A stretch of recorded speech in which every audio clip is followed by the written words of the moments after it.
She appeared out of nowhere, carrying years of pain all by herself. The millionaire thought nothing could surprise him anymore. But when she revealed the 10 children identical to him, his world collapsed in a single second. Chapter 1. Megan always knew that true love required patience. She had grown up watching her mother care for her father with a quiet dedication, observing how small gestures transformed into deep bonds over the years. When she met Edward at a corporate party in the Upper East Side of Manhattan, she was 23 and working as an administrative assistant at an import company. He, at 31, was already running the logistics company he had inherited from his father, a stern and inflexible man who had molded his son in his own image. The courtship lasted only 8 months. Edward was polite, punctual, and proper in every gesture. He never missed a commitment, always chose suitable restaurants, and gave gifts on the right dates. Megan interpreted this organization as a sign of seriousness. She saw in him a responsible man, someone with whom she could build the family she had always dreamed of. The wedding took place in an elegant ceremony at the Plaza Hotel, with white flowers and a dress that Megan's mother had chosen with care. That day, holding a bouquet of lilies, Megan felt she was finally beginning the life she had planned since she was a girl.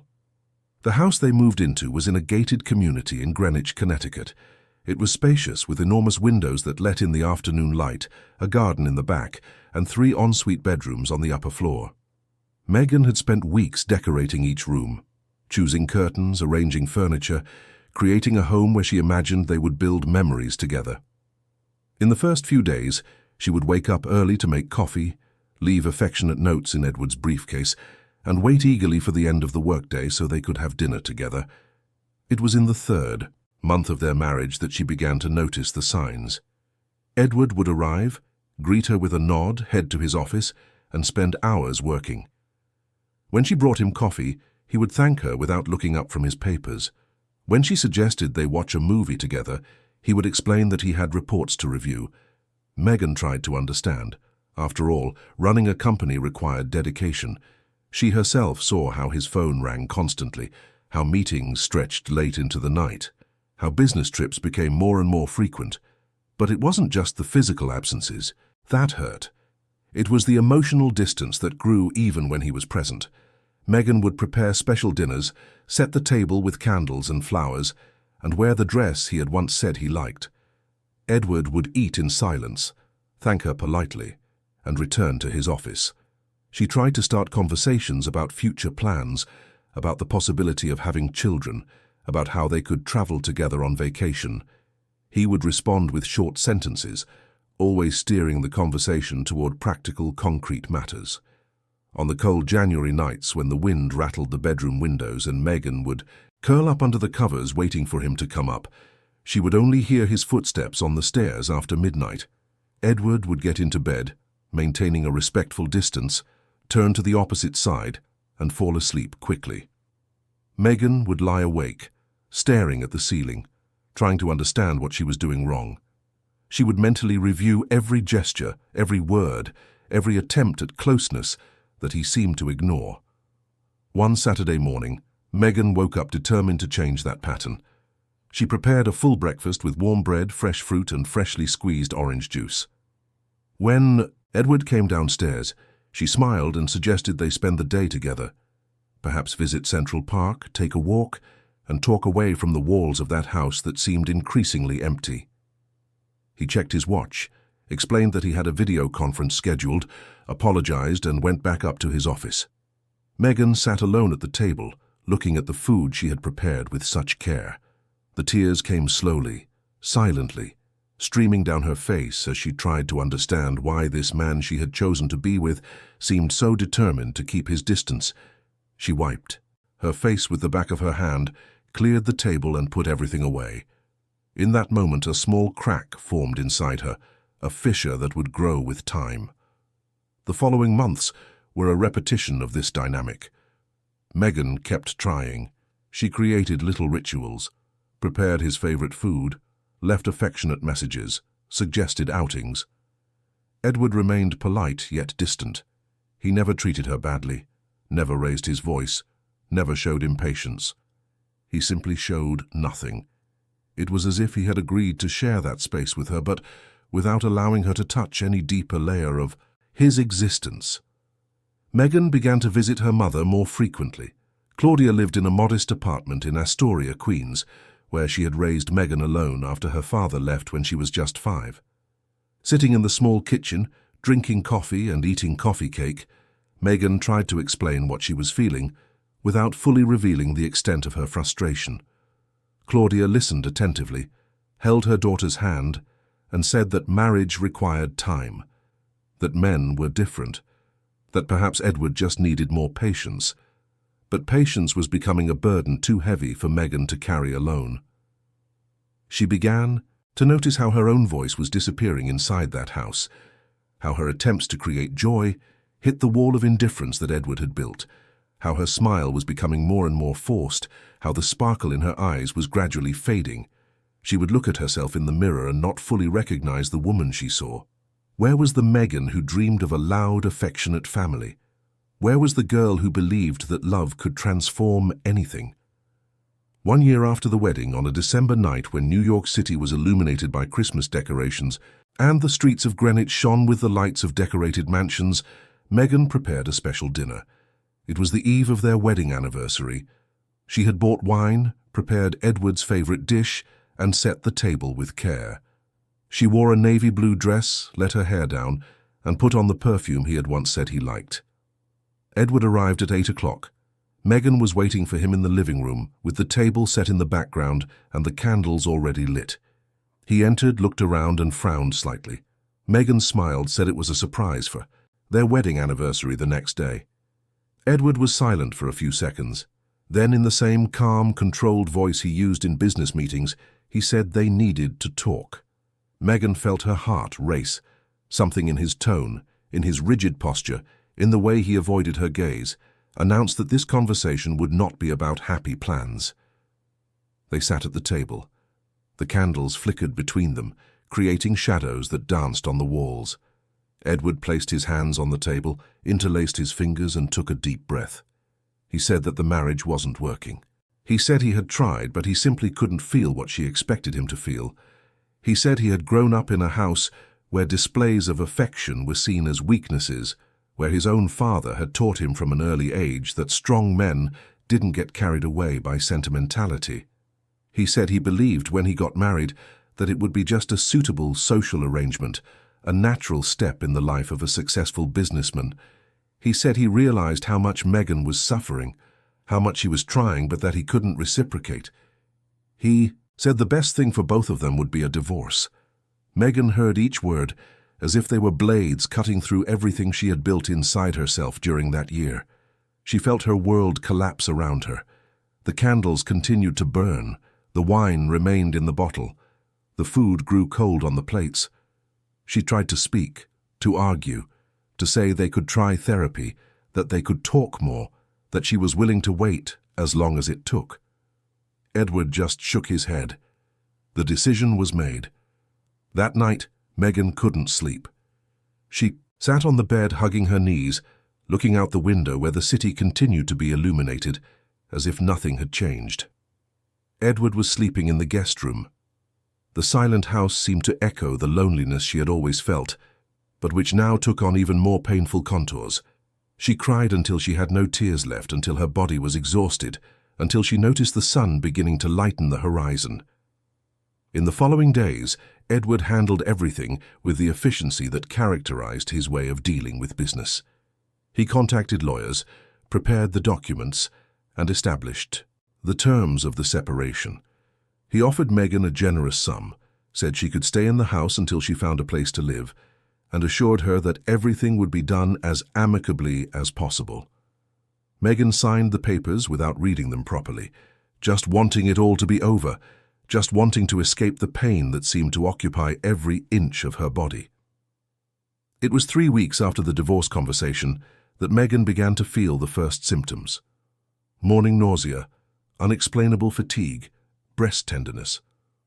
At first, she attributed it to the stress of the separation, to the fact that she was eating poorly, sleeping little, living in a constant state of shock.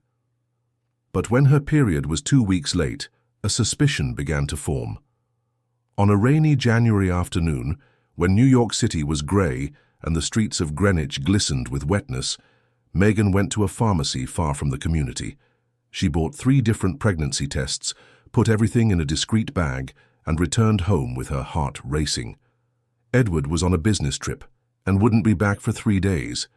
Megan locked herself in the master suite bathroom and opened the first test with trembling hands. 2 minutes later, the answer was there. 2 lines. Positive. Megan took the second test. Positive. The third. Positive. She sat on the cold bathroom floor, holding the tests, feeling the world spin around her. She was pregnant. Pregnant with a man who had asked for a divorce, who had said he couldn't feel love, who was treating their marriage like a terminated business contract. The first few hours were filled with panic. Megan walked through the empty house, touching her still flat stomach, trying to process the information. She picked up the phone several times to call Edward, but always gave up before completing the call. What would she say? How would he react? Would this change anything, or would it just be another complication in a situation he wanted to resolve quickly? She spent the night sleepless, weighing all the possibilities. In the morning, she made a decision. She scheduled a private doctor's appointment, far from the hospital where Edward's health insurance was known. She needed to be absolutely sure before telling him anything. 2 days later, sitting in the office of Dr. Helen, a gynecologist who had a discreet clinic in Soho, Megan heard the confirmation. She was about 6 weeks pregnant. The baby was fine, the heartbeat could already be heard on the ultrasound. Dr. Helen smiled, congratulated her, and asked if Megan was happy. Megan could only nod, feeling the tears stream down her face. She returned home carrying the test results and a mixture of emotions impossible to describe. Joy for the life growing inside her, terror for bringing a child into this situation, sadness knowing that the father didn't even want the marriage, let alone a child. She put the results in a folder and hid it in the back of a drawer. She would wait for Edward to return from his trip.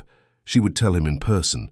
She would give him the chance to react, to change his mind, to realize that here was the family she had always dreamed of building. Edward returned on a Friday night. Megan heard the car pull up, heard the garage door open, heard his footsteps entering through the kitchen. She was in the living room, sitting on the sofa, with the folder of results beside her. She had mentally rehearsed this moment dozens of times, but now that he was there, all the words seemed to have vanished. Edward came in, greeted her with a nod, said he was tired from the trip and was going to take a shower and go to sleep. Megan stood up, said they needed to talk, that it was important. He sighed, checked his watch and said it could be the next day. Megan insisted. She said it couldn't wait. They sat in the living room. The air conditioning hummed quietly. The wall clock read 9:15. Megan took a deep breath, opened the folder, and handed the results to Edward. She said simply, "I'm pregnant." Edward took the papers, read them in silence, and frowned. He looked at Megan with an expression she couldn't decipher. After a silence that seemed to last for hours, he said that it was impossible. He said that years ago he had discovered he had a problem, that doctors had confirmed he couldn't have children, and that's why he had never worried about contraception during their marriage. Megan felt the floor disappear from under her feet. She said the tests were there, that the baby existed, that the doctor had confirmed it. Edward stood up, began pacing the room. He said it must be a mistake, a mix-up, that maybe she was confused. Megan felt anger rise in her throat. She shouted that she wasn't confused, that the child was his, that she had never been with anyone else. Edward stopped pacing. He looked at her with those cold eyes Megan had come to know so well. He said that even if it were true, even if by some medical miracle it was possible, nothing would change. He said he wouldn't stay because of an accident, because of a mistake. He said she could do whatever she wanted, but he would not be a part of it. Megan was paralyzed. She looked at this man she had loved, this man with whom she had dreamed of building a family, and finally saw the complete truth. He wouldn't change. He didn't want to change. He had chosen to live this way, closed off within himself, incapable of truly connecting with another human being.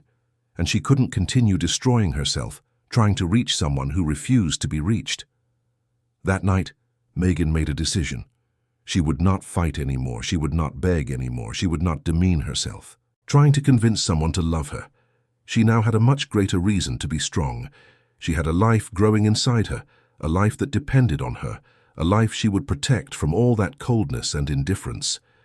In the following days, Megan began to organize herself quietly.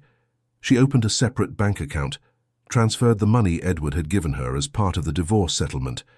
She researched small apartments in more distant neighborhoods, places where the cost of living was lower, where she could start over far from the life that was never really hers. She talked to her mother, told her about the pregnancy and cried in Claudia's arms, who hugged her tightly and said that together they would manage everything. Edward was barely home.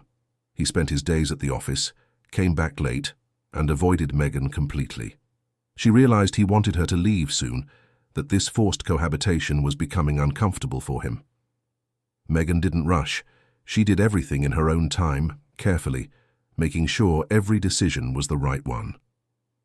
3 weeks after the conversation about the pregnancy, on a February morning when the New York heat was already intense and the sky was clear and blue, Megan packed 2 suitcases with her clothes and personal belongings. She left a short letter on the kitchen table saying she was leaving, that they didn't need to see each other anymore, that the lawyers would handle the final details of the divorce. She didn't mention the baby. She left no address. She didn't say where she was going. Claudia was waiting for her in the car, parked at the entrance of the community. Megan put the suitcases in the trunk, got into the passenger seat, and looked one last time at the house where she had spent a whole year trying to create a home that never came to be. Then she asked her mother to drive. They crossed the city in silence, leaving Greenwich behind, heading towards Newark, New Jersey, where Megan had found a small 2-bedroom apartment in a simple building. As the car drove away, Megan placed a hand on her stomach and made a silent promise. She would give her child what she herself had never received from that man: unconditional love, constant presence, a real home where feelings were not seen as weakness but as the strength that sustains everything. She didn't know how she would do it, didn't know if she would have enough resources, didn't know if she could handle it alone, but she knew with absolute certainty that she would try with every fiber of her being. The apartment in Newark was small: 2 tiny bedrooms, a combined living room and kitchen, and a bathroom with old tiles. The walls needed painting, the floor had some cracks, and the windows overlooked the building's inner courtyard, where children played and neighbors hung their laundry. But it was hers. It was the beginning of something new. It was the place where she would build the life she had chosen to have. Claudia helped her clean, organize, and make the space minimally comfortable. She brought some furniture she had stored in her Astoria apartment, bought sheets and towels at a discount store, and filled the refrigerator with the basics. Megan was grateful for every gesture, every word of support, every tight hug her mother gave when she noticed the tears in her daughter's eyes. At night, alone in the quiet apartment, Megan would lie on the simple bed and stare at the ceiling. She would touch her still flat stomach, imagining what the baby would be like. Would he have Edward's eyes, his hair, the shape of his face? She pushed those thoughts away. She didn't want to think about the father. She just wanted to focus on the child who was coming, on the new life that was beginning, on the strength she would need to find within herself to move forward. The next day, Megan went out to look for a job. She could no longer use the references from the company where she had worked before getting married, as she had left right after the wedding at Edward's request, who said she didn't need to work. Now, with no recent experience and pregnant, doors closed quickly. But Megan didn't give up. She went to shops, bakeries, offices, until, in a small laundromat in downtown Newark, the owner, a 60-year-old woman named Teresa, looked at Megan and saw beyond the pregnancy and apparent fragility. She saw determination. She offered a simple job, helping with customer service and organization, with a modest salary that would allow Megan to pay the rent and basic bills. Megan accepted.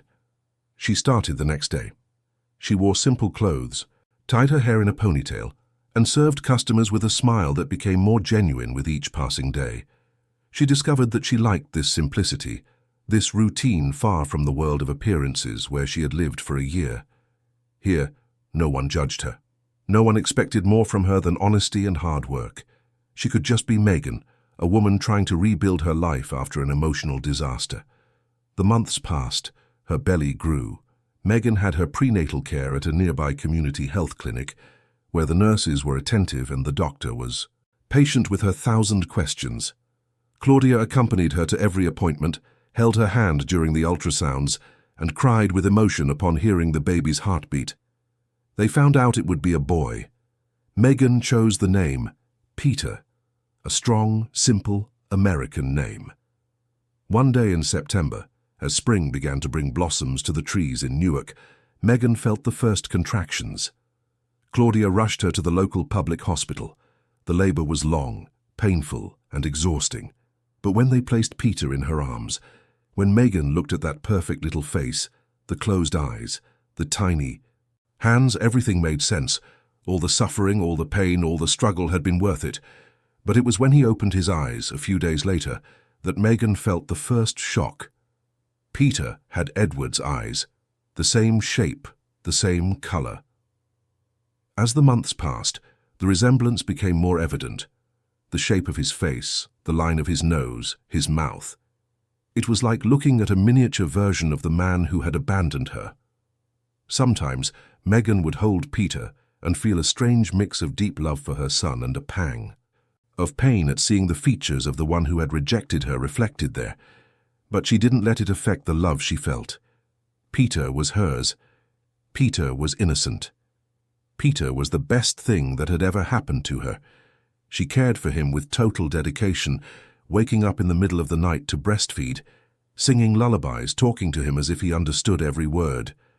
Teresa was understanding, allowing Megan to bring the baby to the laundromat for the first few months, setting up a makeshift crib in the back. Life wasn't easy, money was always tight. Megan had to choose between buying diapers or food for herself. Sometimes Claudia would show up with grocery bags, saying she had bought too much and didn't want it to go to waste. Megan knew it was a lie, knew her mother was depriving herself to help her, but she accepted with gratitude because pride wouldn't feed Peter.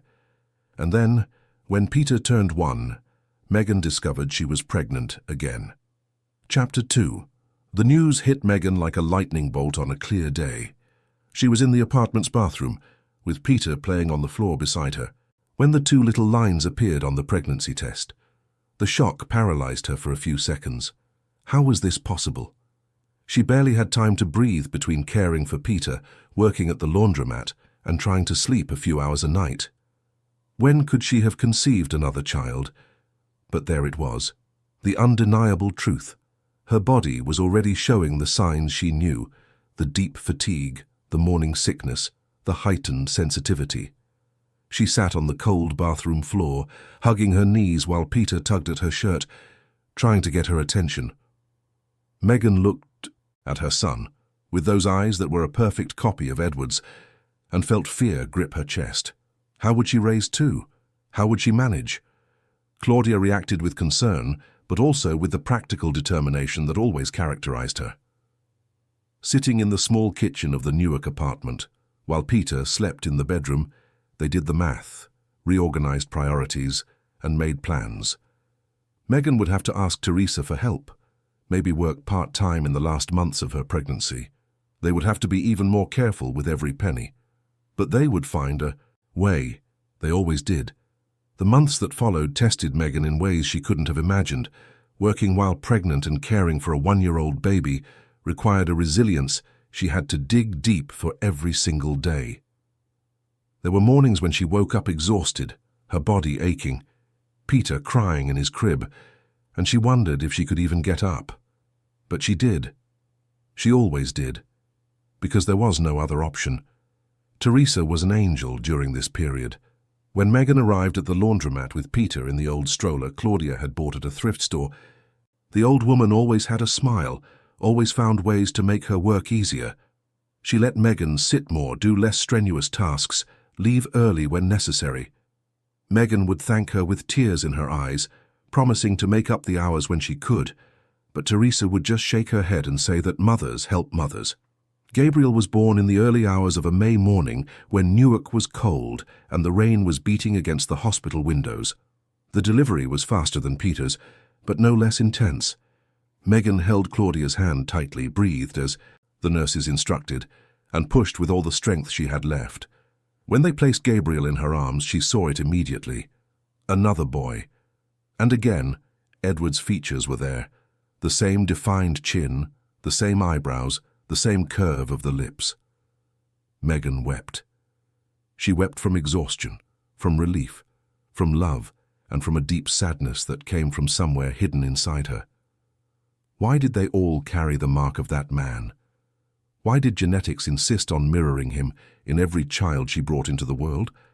But when Gabriel opened his mouth and started to cry when she put him to her breast and felt the baby feed, Megan pushed those thoughts away. Gabriel was hers, just as Peter was hers, and she would love them with every part of her being, regardless of who they looked like. Raising two babies in a tiny apartment with minimal resources was a marathon with no finish line. Megan established strict routines to keep from going insane. She woke up at 5 in the morning, got ready quickly, breastfed Gabriel, gave breakfast to Peter, who was starting to eat solid foods. She took both of them to Claudia's house, who had offered to care for them while Megan worked. She rushed to the laundromat, worked 8 straight hours, rushed back, picked up the boys, went home, cooked, cleaned, bathed them both, put them to bed, cleaned again, prepared everything for the next day, and collapsed into bed from exhaustion. Weekends were no rest.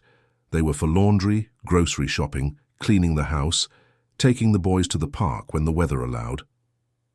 Megan walked the streets of Newark with Peter by the hand and Gabriel in the stroller, watching other families' fathers playing with their children, couples walking together. She felt a pang of envy, but quickly dismissed it. She had chosen this path, or rather, the path had chosen her, and she would do the best she could with what she had. When Gabriel turned 2 and Peter was already 3, Megan discovered her third pregnancy. This time she didn't even cry. She just sat on the bed, looked at the positive test, and took a deep breath. 3 children. She would have 3 children. The apartment would need another crib, more diapers, more clothes, more food, more patience, more love. She didn't know where she would get it all, but she knew she would. Raphael was born in December, bringing the heat of the East Coast summer with his arrival. Megan already knew the ritual of childbirth, already knew what to expect, but each birth was unique in its intensity. Raphael cried loudly when he came into the world, a healthy cry that filled the room, and yes, he too had Edward's eyes, Edward's nose, Edward's forehead. Megan wasn't even surprised anymore. She just kissed her son's little head and whispered a welcome. Life with 3 small children was organized chaos. Megan developed skills she didn't know she possessed. She could breastfeed Raphael while helping Peter get dressed and keeping an eye on Gabriel, who had a habit of climbing on everything. She prepared large meals on Sundays to have food ready during the week. She improvised toys with cardboard boxes and plastic bottles because she couldn't afford real ones. She sang lullabies at a rapid pace because she had to get 3 children to sleep before collapsing herself. Claudia continued to be her salvation. Her mother had taken on the role of a full-time grandmother, caring for the boys with a love that partially compensated for the absence of a father. She told stories, taught Peter his first letters, rocked Gabriel when he woke up crying at night, and changed Raphael's diapers with the efficiency of someone who had already raised a daughter alone. Megan saw her mother aging quickly with the effort, saw the white hairs increase, saw the exhaustion mark her face, and felt a deep guilt. But Claudia always said that those boys were the joy of her life, that caring for them kept her young, that there was nowhere else she would rather be. Teresa also continued to be a blessing. When Megan returned from her maternity leave for Raphael, the old woman slightly increased her salary, saying it was a market adjustment, but Megan knew it was pure kindness. She worked with renewed dedication, arrived earlier, stayed later when possible, and did the work of 2 people when necessary. Small acts of gratitude she could offer. But life remained hard. There were nights when Megan found herself crying in the shower, letting the hot water wash away the tears, relieving for a few minutes the constant tension in her shoulders. There were mornings when she looked in the mirror and barely recognized the woman she saw. Her hair was always tied in a practical bun. Her makeup-free skin showed her exhaustion. Her clothes had been the same for years. She was only 27 but seemed to carry the weight of decades. And then, inevitably, came the fourth pregnancy. This time Megan laughed, a tired, almost hysterical laugh, but a laugh nonetheless. 4 children. She would have 4 children. The universe seemed determined to test her to her limits. She told Claudia, who turned pale. She told Teresa, who shook her head in disbelief. But both, as always, offered their support. What else could they do? Lucas arrived in the world on an autumn night, when Newark was covered in the fine mist typical of the season. Another boy. More of Edward's features etched onto an innocent little face. Megan held Lucas, looked at Peter, who was now 5 and helping to care for his younger brothers, looked at Gabriel playing on the floor, looked at Raphael sleeping in his grandmother's lap, and felt a love so immense it was physically painful. Those boys were hers. Each one was a piece of her heart walking in the world. The 2-bedroom apartment became too small. Megan had to improvise. She put bunk beds in the children's room, organized the space with military precision. Every inch had a function. There was no luxury, no wasted space, nothing but the essentials. But there was love. There were laughs. There were stories told before bed. There were tight hugs. There was the feeling, in the good moments, that they were a real family. People in the neighborhood got to know Megan and her boys. The woman at the corner store always saved the ripest fruit she needed to sell quickly and offered it to her, at lower prices. The building's doorman helped carry the stroller up when Megan arrived loaded with bags and children. The neighbors would occasionally knock on the door with clothes their own children had outgrown, small gestures of solidarity that made all the difference. Megan taught her sons the value of everything. Peter learned to help around the house, tidying up toys, taking plates to the sink, looking after his younger brothers when his mother needed him to. Gabriel was always inventing games that cost nothing, building forts with old sheets, creating stories with the few toys they had. Raphael and Lucas were still too young to help much, but they were already learning by watching their older brothers. The years passed in an exhausting but predictable routine. Megan continued to work, raise her children, and find strength where it seemed there was none left. And then, when Lucas was 2, came the 5th pregnancy. Megan didn't even have a strong emotional reaction. She just accepted it as she accepted the rain or the sun. Another child was coming. She would find a way. She always did. Philip was born in the spring, bringing with him the same physical resemblance that all his brothers carried. Megan would watch her 5 boys playing in the building's small courtyard and see 5 different-sized versions of the same face. It was surreal. It was unsettling. It was, in a way, impressive. Genetics had a cruel sense of humor. With 5 children, Megan had to make drastic adjustments. Claudia could no longer care for all of them on her own. Megan started working only part-time at the laundromat, losing half her salary, but gaining time to be with the children. They cut out everything that wasn't essential. There were no more luxuries, no extras, no breaks. They lived on the constant edge of paying the bills and not paying them. But Megan maintained her dignity. The boys' clothes were always clean, even if mended. The house was always tidy, even if simple. The food on the table was always enough, even if basic. She did not allow poverty to rob them of their sense of self-worth. Peter, now 7, was starting to ask questions about his father. Why didn't they have a father like the other kids? Where was he? Why did he leave? Megan would take a deep breath, choose her words carefully. She would say that sometimes people can't stay together, that it wasn't anyone's fault, that what mattered was the love they had for each other. Peter would listen seriously, process it, and accept. But Megan saw a sadness in his eyes that broke her heart. And then came August, then Theo, then Vincent, then Daniel, then Bruno. Each pregnancy was less of a surprise than the last. Each birth was a repetition of the same miracle. Each baby arrived carrying the same features of the father who had abandoned them before they even knew they existed.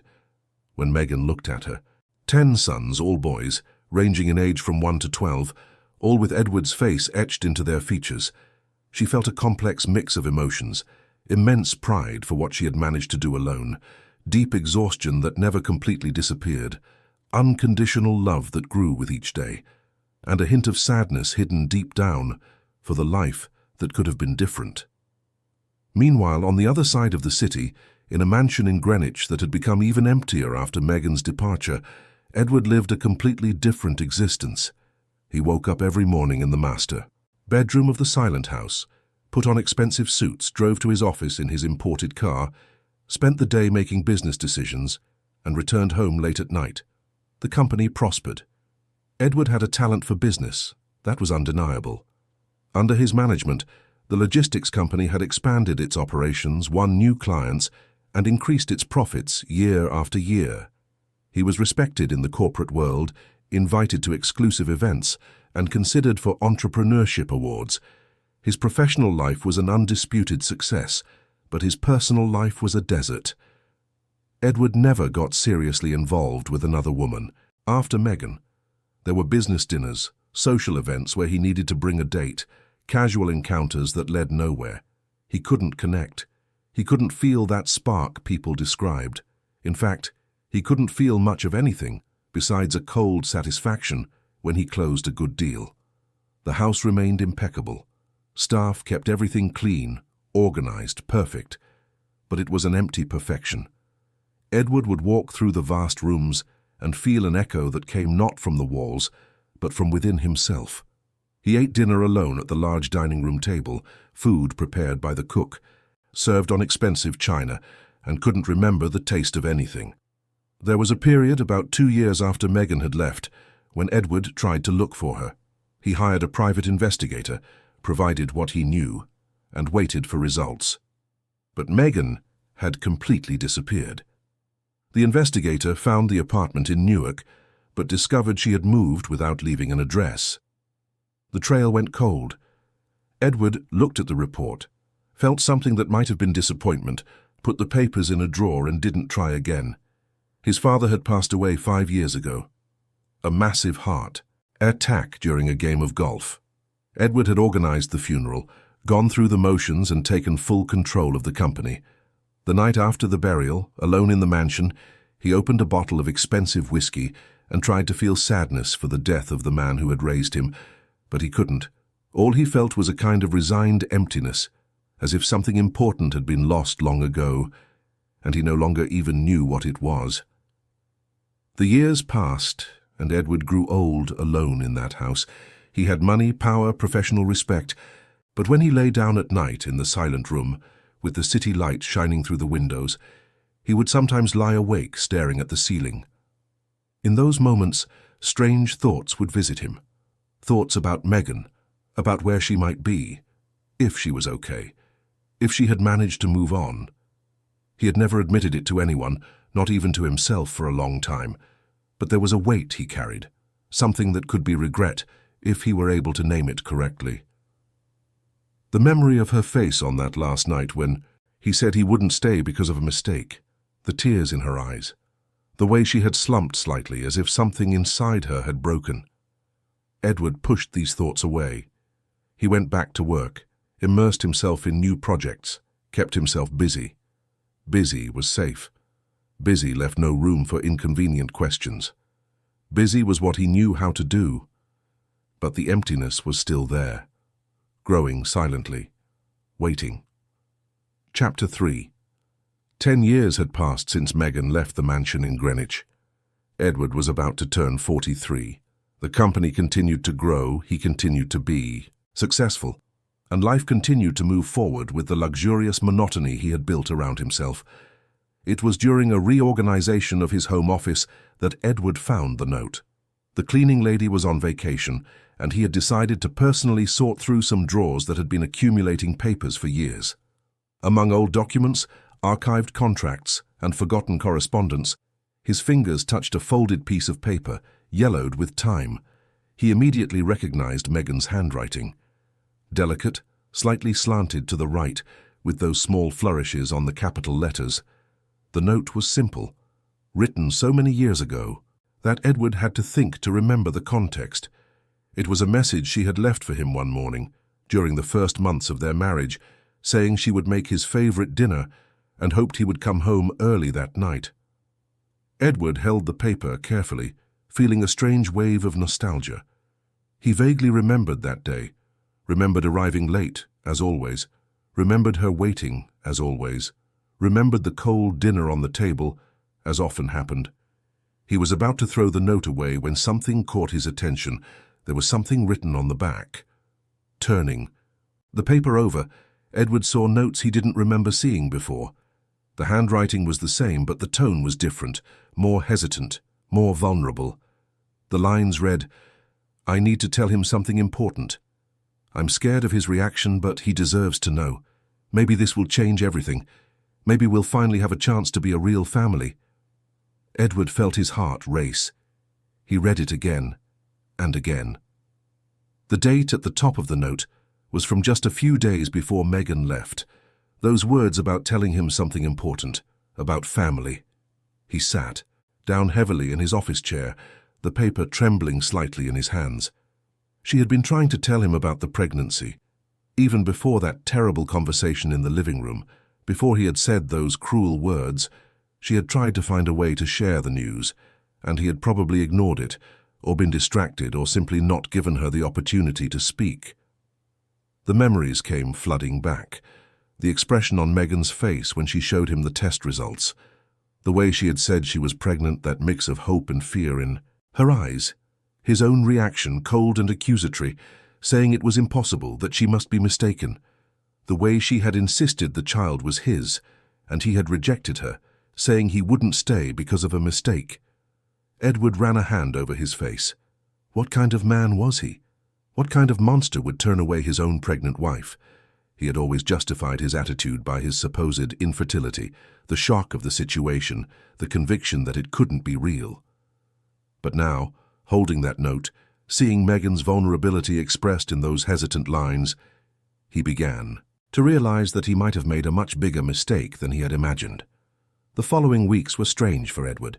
He continued to go to the office, attend meetings, make decisions. But his mind was partly elsewhere. The note remained in his desk drawer, and he found himself taking it out and rereading it several times a day. The words seemed to burn the paper.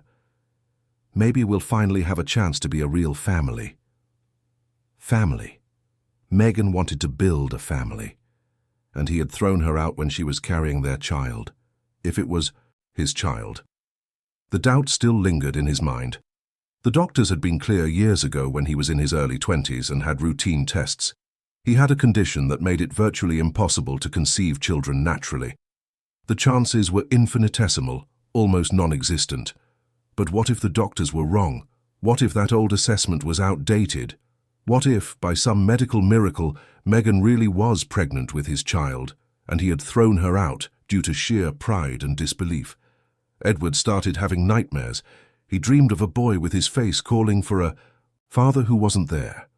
He dreamed of Megan alone, struggling to survive, carrying a child in her arms.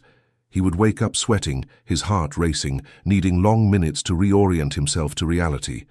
He decided to seek answers. He scheduled appointments with medical specialists, the best that money could buy. He redid all the tests he had taken years ago. He underwent complete evaluations, listened to technical explanations, and awaited the results with an anxiety he didn't know he was capable of feeling. The doctors confirmed the old diagnosis. His chances of conceiving naturally were extremely low. There was a genetic condition that affected the quality and quantity of his sperm. It was possible, but highly improbable. One specialist said there were documented cases of men with similar conditions who had managed to have children, but they were rare. Very rare. Edward left the last office feeling lost. The doctors basically confirmed what he had always known. He was nearly sterile. But nearly was not the same as completely. There was a chance, however small, and he had thrown that chance away. Thrown Megan away. Thrown away the possibility of being a father. The loneliness of the mansion became unbearable. Edward began to spend even more time at the office, working late into the night, avoiding returning to that empty house. His employees commented among themselves that the boss was different, more distant, more lost in thought. No one dared to ask what was happening. He hired another private investigator. He provided all the information he had about Megan, including details he hadn't given the first investigator years ago. He said money was no object, that he would pay whatever was necessary, that he needed to find her. The investigator, a middle-aged man with tired eyes, promised to do his best, but warned that 10 years was a long time, that people change, disappear, start new lives. Weeks turned into months. The investigator called periodically with updates that led nowhere. He had found records of Megan in Newark about 8 years ago, but after that the trail became confusing. She had moved several times, seeming to be constantly looking for cheaper places. The last concrete piece of information was from 5 years ago in a working-class neighborhood in Brooklyn. After that, nothing. Edward lay awake at night wondering where Megan was, if she was okay, if she had the baby, if it was a boy or a girl, if the child looked like him or her. These thoughts consumed him in a way he couldn't control. For the first time in his life, Edward was confronted with emotions he didn't know how to process. There was one night when he drank too much. Alone in the mansion's living room, with a half-empty bottle of whiskey beside him, Edward looked around the immense, impeccable space and realized how absurd it all was.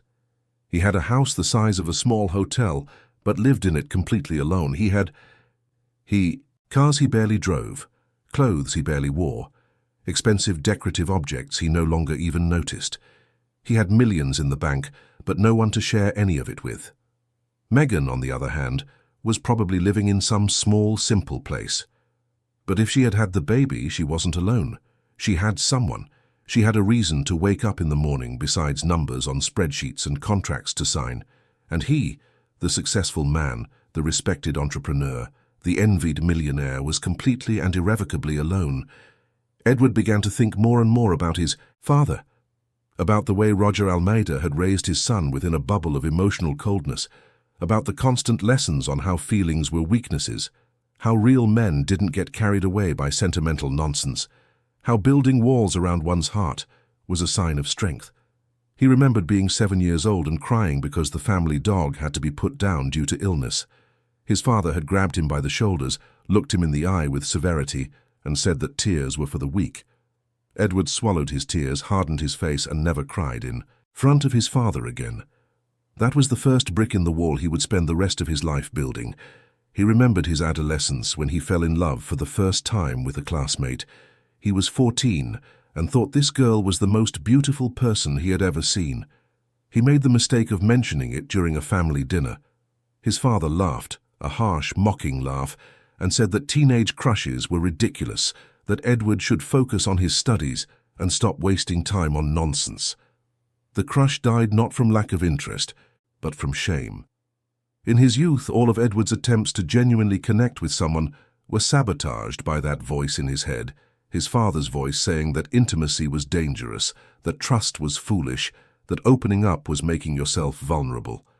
He dated a few women, always maintaining an emotional distance. The women eventually grew tired and left. Edward told himself he didn't care. And then he had met Megan. Sweet, patient, determined Megan, who had looked at him and seen the potential for something more. She had tried so hard. Tried to melt the ice, to break down the walls, to reach the man who existed behind the defenses. And he had systematically repelled her, defending his isolation as if it were a precious treasure. Now, sitting alone in the empty mansion, Edward began to understand that his father hadn't taught him to be strong. He had taught him to be broken. He had taught him to confuse loneliness with independence, coldness with control, isolation with power. And Edward, obedient, had learned every lesson perfectly. The months passed and the search for Megan remained unsuccessful. The investigator seemed to be hitting constant dead ends. Edward began to accept that he might never find her, that she had disappeared from his life as completely as he deserved for her to disappear. But even accepting this rationally, he couldn't stop thinking about what that child would be like now. If Megan had had a boy or a girl, he or she would be about 10 years old enough to be in school, to have friends, to be starting to form a personality. Edward found himself looking at children of that age on the streets, in parks, wondering if any of them could be his. The company continued to thrive, but Edward began to question the purpose of it all. For whom was he building this empire? Why accumulate more money if at the end of the day he returned to an empty house? To whom would he leave all this when he was gone? He had never been religious, but he started attending a church near the mansion on Sundays, not out of faith, but out of desperation. He would sit in the back pews, listen to the sermons about forgiveness and redemption, and try to find some comfort or direction. The words seemed to float around him, without ever really penetrating. He was too trapped within himself. One night, Edward opened the office safe and took out documents he hadn't looked at in years. Among them was his marriage certificate with Megan. He ran his fingers over the paper, reading the names, the dates, the signatures. Two young people who had promised to build something together. One of them tried. The other destroyed everything before it even began. He also found photos. Few, because Edward never liked photographs, but some that Megan had insisted on taking. At the wedding, the two of them facing the camera, she smiling radiantly, he with a serious but proper expression. On a trip to the Hudson Valley in the first months of their marriage, she hugging him in front of a fireplace, he with his arms crossed but allowing the touch. At her birthday dinner, Megan blowing out candles on a cake she had certainly prepared herself, while he watched from a distance. Looking at those photos now, Edward saw things he hadn't seen at the time. He saw the hope in her eyes. He saw how she always leaned towards him, even when he pulled away. He saw the sadness that began to settle on her face in the more recent photos, that resignation of someone who is losing a battle but has not yet given up completely. And he saw himself, stiff, distant, physically present, but absent in everything that truly mattered. An expensive mannequin wearing designer suits but with no apparent inner life. How had Megan endured a whole year trying to love someone like that? Edward put the photos back, but kept one in particular in his desk drawer.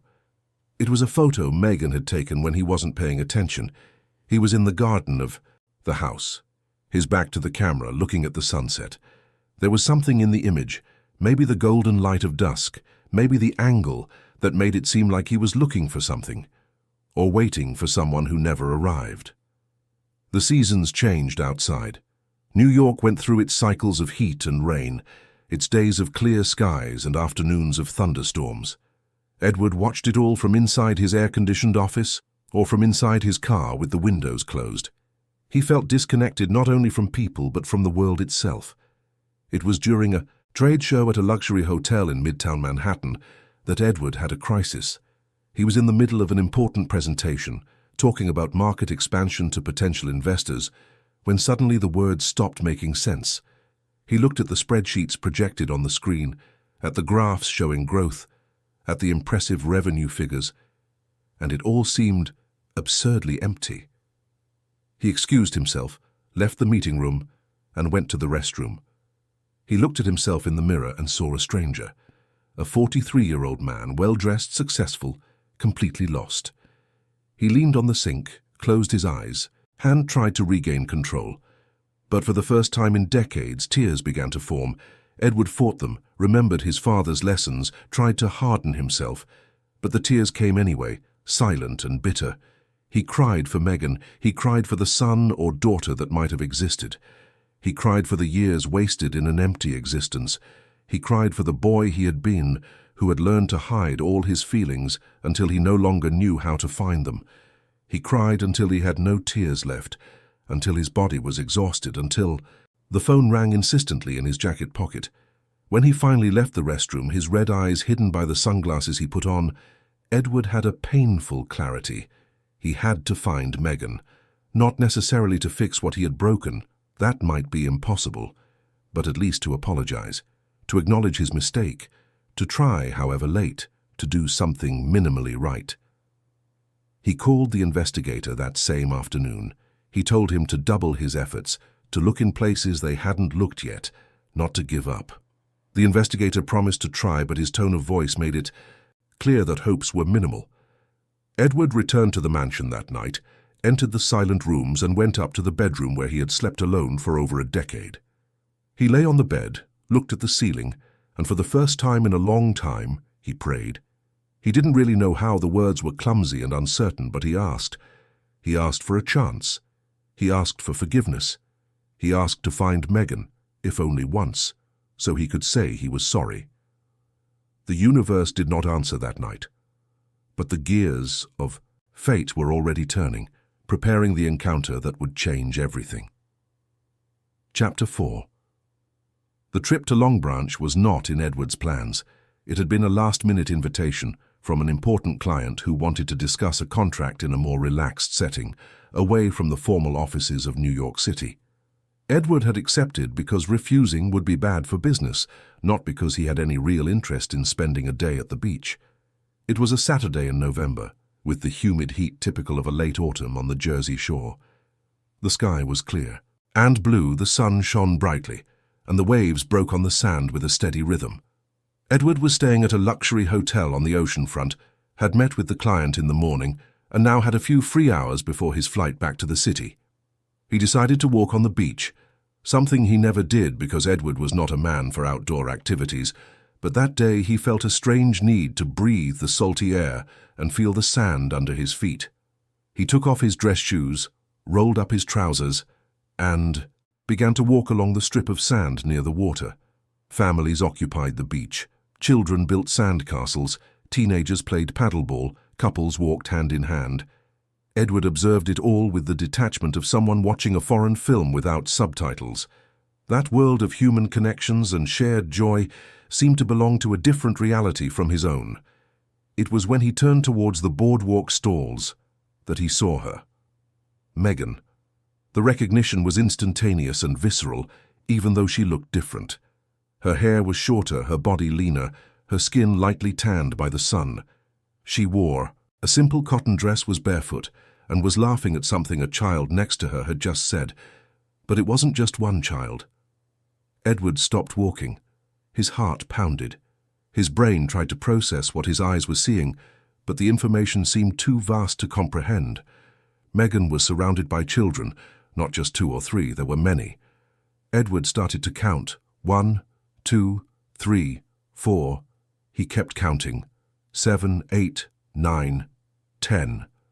10 children of varying ages, from a boy who looked to be about 12 to a toddler who could barely be 2. But what made Edward's world stop spinning wasn't the number of children. It was the fact that all of them, absolutely all of them except one, had his face. It was impossible. It was surreal.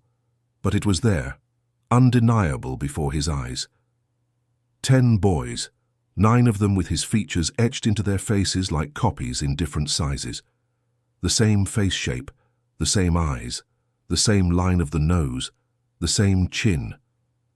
Edward knew that face better than any other in the world, because it was the face he saw in the mirror every day. His legs gave way. He had to lean on a nearby pole to keep from falling. The air seemed to have become too heavy to breathe. His heart was beating so fast he thought he was having a heart attack. The beach around him continued with its sounds and movements, but Edward was trapped in a bubble of absolute shock. Megan was laughing with the boys. They were buying ice pops from a street vendor's cart. The older ones were helping the younger ones choose flavors. She was carefully handing out money, counting coins, negotiating with the vendor who seemed to know her and offered a discount. The scene was both ordinary and impossible. Edward tried to move, but his body wouldn't obey. He tried to call her name, but his voice wouldn't come out. He stood there, paralyzed, watching the woman he had thrown out of his life surrounded by an entire family he had denied existed. A family that carried his DNA in every face, in every gesture that vaguely mirrored his own. Was he seeing ghosts? Was he having a nervous breakdown? Was this real? One of the older boys, thin and serious, looked in Edward's direction. His eyes, identical to Edward's, rested on him for a moment with curiosity. Then the boy tugged on Megan's sleeve, pointing discreetly. She turned her head. Megan's eyes met Edward's across the distance. Time stopped. Megan stood completely still. The ice pop she was holding slipped from her hand and fell onto the sand. The color drained from her face. She placed one hand on her chest, the other gripped the shoulder of the older boy beside her. Her mouth opened slightly, but no sound came out. Edward finally managed to move. His feet began to walk, slow at first, then faster. He crossed the sand towards that impossible scene, towards the truth that had been eluding him for a decade. Megan looked panicked. She glanced at the boys, at Edward approaching, around her as if looking for an escape. The boys sensed their mother's tension. The oldest one positioned himself slightly in front of her, protectively. The others clustered around, confused by her reaction. Edward stopped about 10 feet away. He was close enough now to see every detail, close enough to confirm what still seemed impossible. Those boys didn't just look like him. They were nearly perfect copies at different ages and stages of growth. He looked from the oldest to the youngest, memorizing each face. Peter must have been about 12, tall for his age, serious. Gabriel appeared to be 10, more laid back, smiling even in the tension of the moment. Raphael, about 8, curious. Lucas, 6, shy. Philip, 4, clinging to Megan's leg. August, Theo, Vincent, Daniel, Bruno, the younger ones forming a staircase of ages down to the small one, about 2 years old, in Megan's arms. 9 of his faces. 9 versions of himself looking back at him with expressions ranging from curiosity to suspicion. And then there was the 10th boy. He stood slightly apart, not in Megan's arms like the baby, but close enough to be part of the group. He was about 6, with lighter hair than the others, a different skin tone, brown eyes instead of the grey-blue eyes all the others shared. This boy did not have Edward's face, and yet the way he looked at Megan, the way he held her hand, made it clear that he belonged to this family as much as the others. Edward tried to speak. His voice came out hoarse, almost inaudible. "Megan," she closed. Her eyes for a moment took a deep breath. When she opened them again, there was a cold determination in them that Edward had never seen before. Not here. Not now. But Edward couldn't move. He couldn't look away. 10 years. She had raised 10 children in 10 years, and 9 of them were his. They had to be. The math was impossible to deny. The physical resemblance was impossible to deny. The doctors had said he was nearly sterile, but here was living proof that nearly was not the same as completely. The oldest boy, Peter, stepped forward. His voice was firm despite his age. "Sir, you're scaring my mum. Please go away." Edward looked at the boy and saw himself at 12. The same straight posture, the same way of speaking, the same attempt to seem stronger than he really was. It was both terrifying and fascinating. Edward began, but he didn't know how to continue. What could he say? How could he explain? "Megan, are they—" "No." Megan's voice cut through the air, firm and final. "You have no right to be here. You have no right to ask questions. Go away, Edward." "But—" Edward gestured towards the boys, unable to articulate the obvious. Megan turned to her sons. "Come on, boys, it's time to go back." She began to gather the children, distributing the hands of the younger ones among the older ones. The adopted boy held her hand tightly, looking at Edward with a mixture of confusion and slight fear. Edward took a step forward. "Megan, please, we need to talk." "We don't need anything." Megan didn't even look at him. She started walking in the opposite direction, the 10 boys surrounding her. The 2-year-old was whimpering in her arms, frightened by the tension. The others cast curious glances back at the strange man who seemed to have upset their mother so much. Edward stood on the sand, watching them walk away. His body was trembling. His legs could barely support him. The world spun around him as his mind tried to process what he had just seen. 10 children, 9 of them his, a decade of life that had happened without him, an entire family that existed despite his rejection. He finally understood the magnitude of what he had done. He hadn't just rejected 1 child, he had rejected 9. He had told Megan he wouldn't stay because of a mistake. But it wasn't a mistake. It was 9 truths that he had destroyed before even giving them a chance to exist in his life. Edward let himself fall onto the sand. People passed by. Life on the beach continued. But he was trapped in that moment of devastating revelation. He covered his face with his hands. His entire body shook. After years of building walls to keep emotions out, everything was crumbling at once. He didn't know how long he stayed there. It could have been minutes or hours. When he finally managed to get up, the sun was lower in the sky. Edward walked back to the hotel like a man in a trance. He entered his room, sat on the edge of the bed, and looked at his own hands. He had to find her again. He had to talk. He had to— what, exactly? Apologize? Offer money? Try to insert himself into the lives of those children after a decade of absence? What does a man say to 9 sons he didn't know existed? He called the investigator immediately. He told him about the encounter in Long Branch, providing every detail he could remember. The investigator sounded incredulous, but promised to focus the search on the Jersey Shore area. If Megan was there, they would find her. The following days were agony. Edward could barely work. He would get to the office, sit in his chair, and stare at documents without seeing them.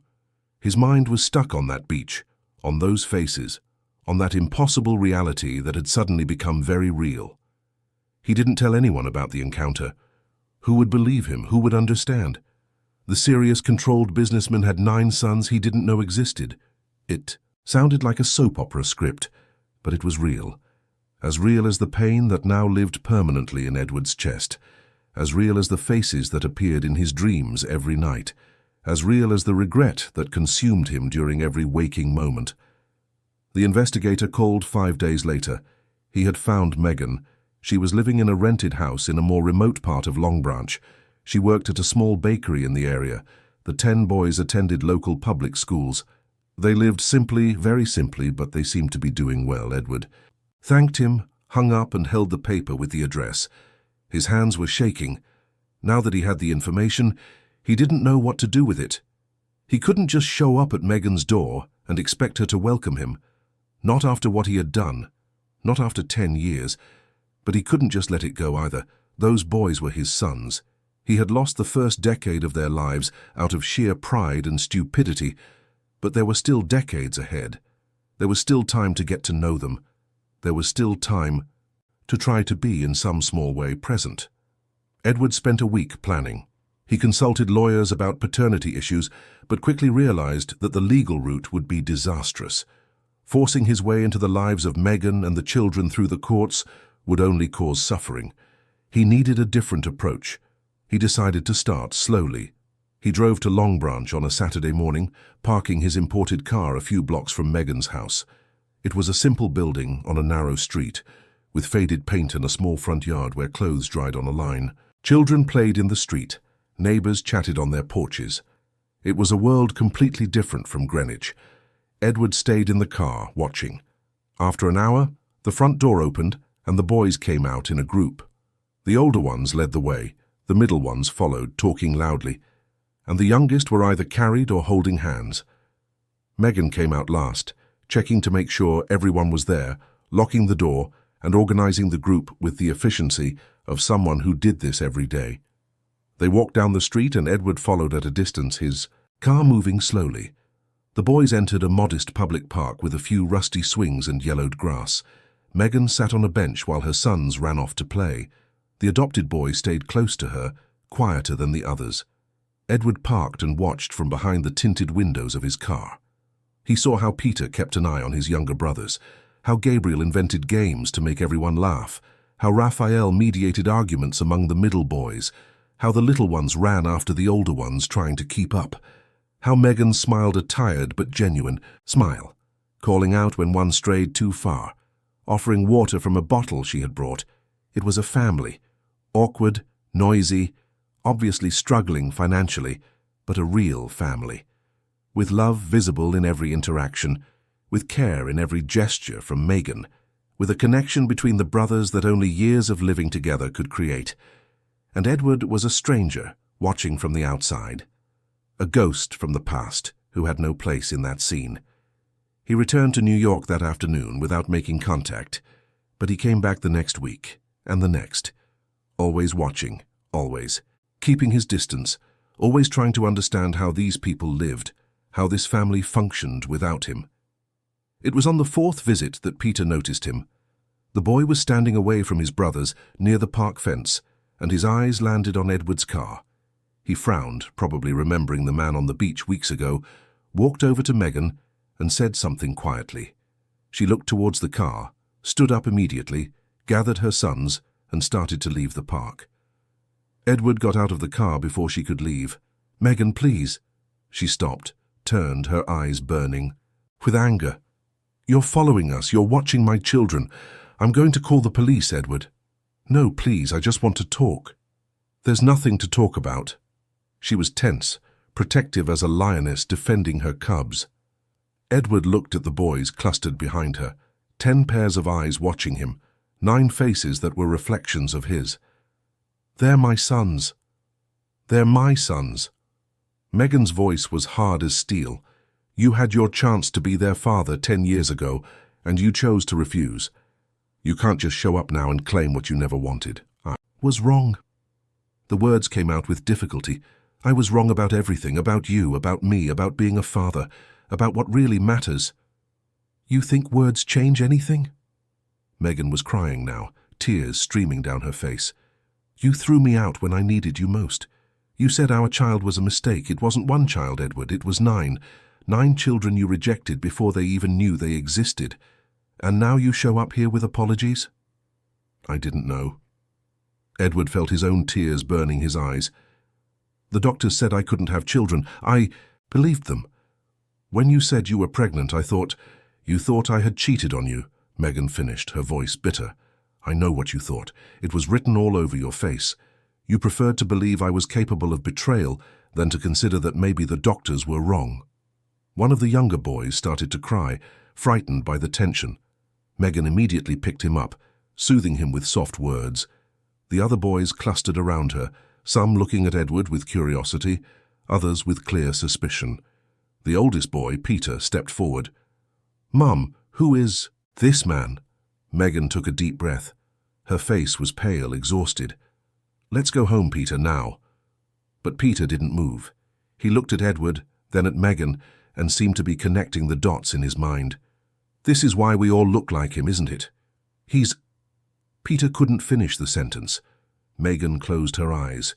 Edward saw the moment she made a decision. When she opened her eyes again, there was a painful resignation in them.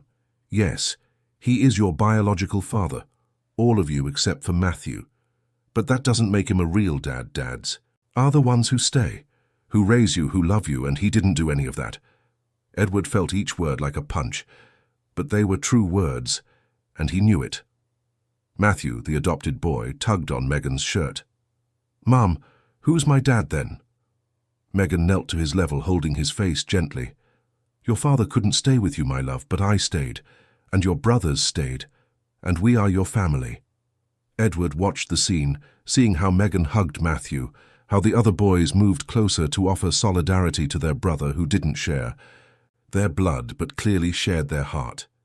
There was something profoundly beautiful and profoundly painful in that. Megan stood up, still holding Matthew's hand. "Come on, boys. It's time to go." "Megan, wait!" Edward took a step forward, but stopped when Peter positioned himself between them.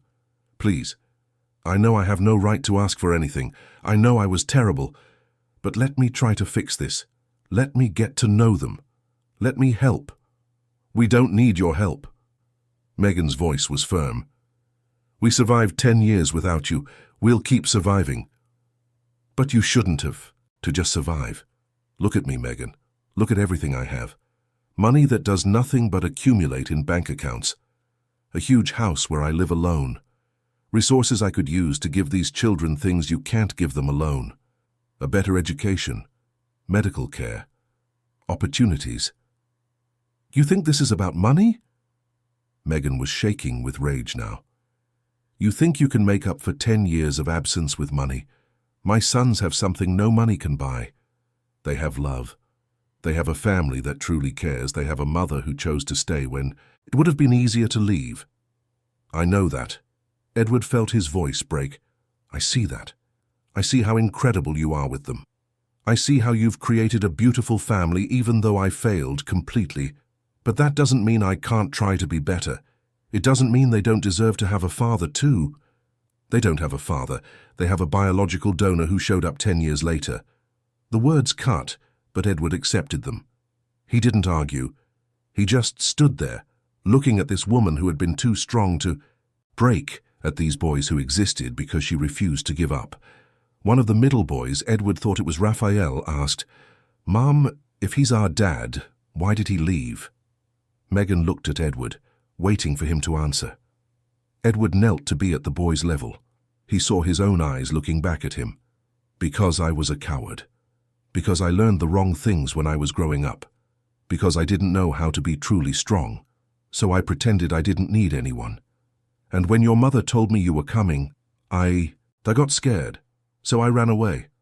Raphael processed this with a seriousness that seemed too great for his age. "But you're not scared anymore?" Edward thought about the question.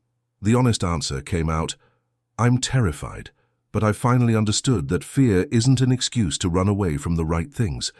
Peter, still suspicious, asked, "And what would be the right thing?" "Getting to know you, if you'll let me. I'm not asking you to call me Dad. I'm not asking for forgiveness because I don't deserve it. I'm just asking for a chance to try and do something good after doing everything wrong." Megan watched the exchange in silence. Edward could see the conflict on her face. Part of her wanted to protect her sons, to keep him away, not to give him the chance to hurt them as he had hurt her. But another part, perhaps the part that still believed in redemption, hesitated. Finally, she spoke. "One chance, just one, but on my terms. You come here, to the park, once a week, 2 hours. You stay with the boys while I watch. If at any moment I think you're harming them, or if they decide they don't want this anymore, it's over. Understood?" Edward nodded, his heart racing. "Yes, anything, on your time, on your terms."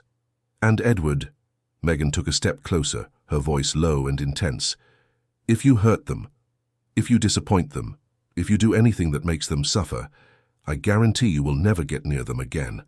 I don't care how much money you have or how many lawyers you can afford. Understood?" "Understood." Megan turned to her sons. "What do you think, boys? Do you want to give him a chance?" The boys looked at each other.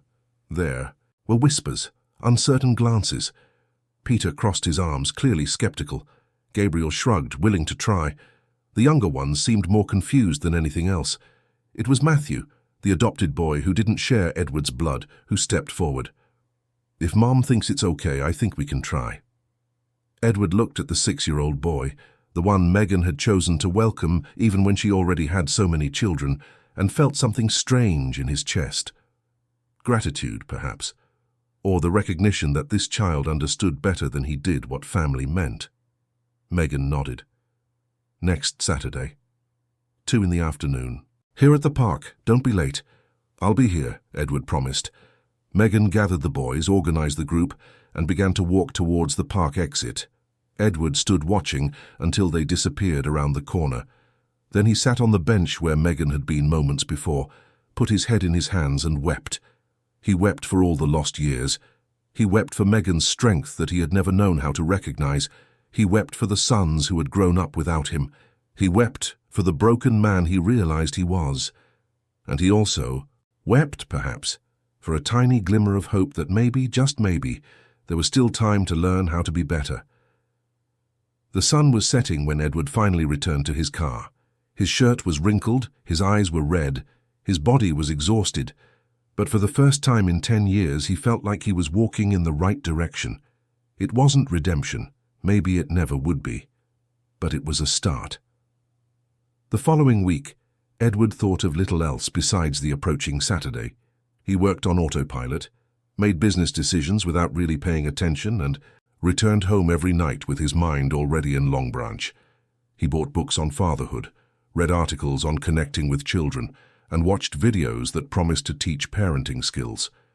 It all felt simultaneously insufficient and essential. He arrived at the park 15 minutes early. He was wearing casual clothes for the first time in years, jeans and a simple t-shirt bought especially for the occasion. He didn't want to look like the distant, wealthy businessman. He wanted to seem approachable, human. Megan arrived promptly at 2 with the 10 boys. Edward stood up, his heart hammering. Megan nodded, briefly, settled on a bench a little way off, but from where she could see everything. The boys stood in an awkward group, looking at Edward with varied expressions. Edward had no idea how to begin. "Hi," he said, his voice sounding strange and formal. I brought a ball. I thought we could play something." The youngest boys immediately ran for the ball. The middle ones followed with less enthusiasm. Peter and Gabriel remained with their arms crossed, watching. For the next 2 hours, Edward tried. He awkwardly threw the ball with the little ones. He listened to Theo talk non-stop about dinosaurs. He helped Vincent climb the jungle gym. He sat with Daniel, who seemed too shy to play with the others. He kept a respectful distance from Peter, who made his distrust clear. Matthew watched him from afar, always close to Megan, but eventually he approached. He asked what Edward did for a living. Edward explained his logistics company in a way a 6-year-old could understand. Matthew listened attentively, then asked if Edward had any dogs. No, Edward admitted. Matthew seemed to find that sad. When the 2 hours were up, Edward was exhausted in a way. He never felt at the office. Exhausted, but also strangely energized. Megan gathered the boys, asked how it went. The little ones said it was fun. The middle ones shrugged. Peter remained silent. "Next week?" Megan asked, her tone neutral. "If you want me to," Edward replied, looking at the boys. It was Gabriel who answered with a smile. "You can come. But next time bring a better ball. This one was flat." Edward laughed, a genuine sound that surprised even him. "Okay, new ball next week." As he watched them leave, Edward felt something he hadn't felt in a long time. It wasn't happiness exactly, but it was close, it was purpose. It was the feeling that maybe, just maybe, his life could start to mean something more than numbers on financial reports. The road would be long. Trust would have to be built brick by brick. The wounds he had caused would need time to heal if they ever fully would, but he was willing to try. Finally, after a lifetime of running from real connections, Edward was willing to try. Chapter 5. Saturdays became the focal point of Edward's week. He cancelled business engagements, declined social invitations, and organized his entire schedule around those 2 hours in the park in Long Branch. At first it was just 2 hours, then Megan allowed 3, then 4. Slowly, almost imperceptibly, the time expanded. The youngest boys accepted Edward with the ease that small children have for absorbing new things. Bruno, the youngest, soon started running to him on Saturdays, asking to be picked up. Daniel overcame his shyness and began telling elaborate stories about school. Vincent discovered that Edward had infinite patience for his questions about how things worked. Philip wanted Edward to participate in all his imaginary games. With the middle boys, the relationship was more measured but also grew. Lucas asked for help with his math homework. Theo lent him books about dinosaurs that Edward promised to read and actually did. August shared his drawings. Raphael invited him to play soccer with his neighborhood friends. Gabriel, the second oldest, had accepted Edward with his easy-going nature. He made jokes, teased gently, and treated the whole situation with a lightness that helped ease the tensions.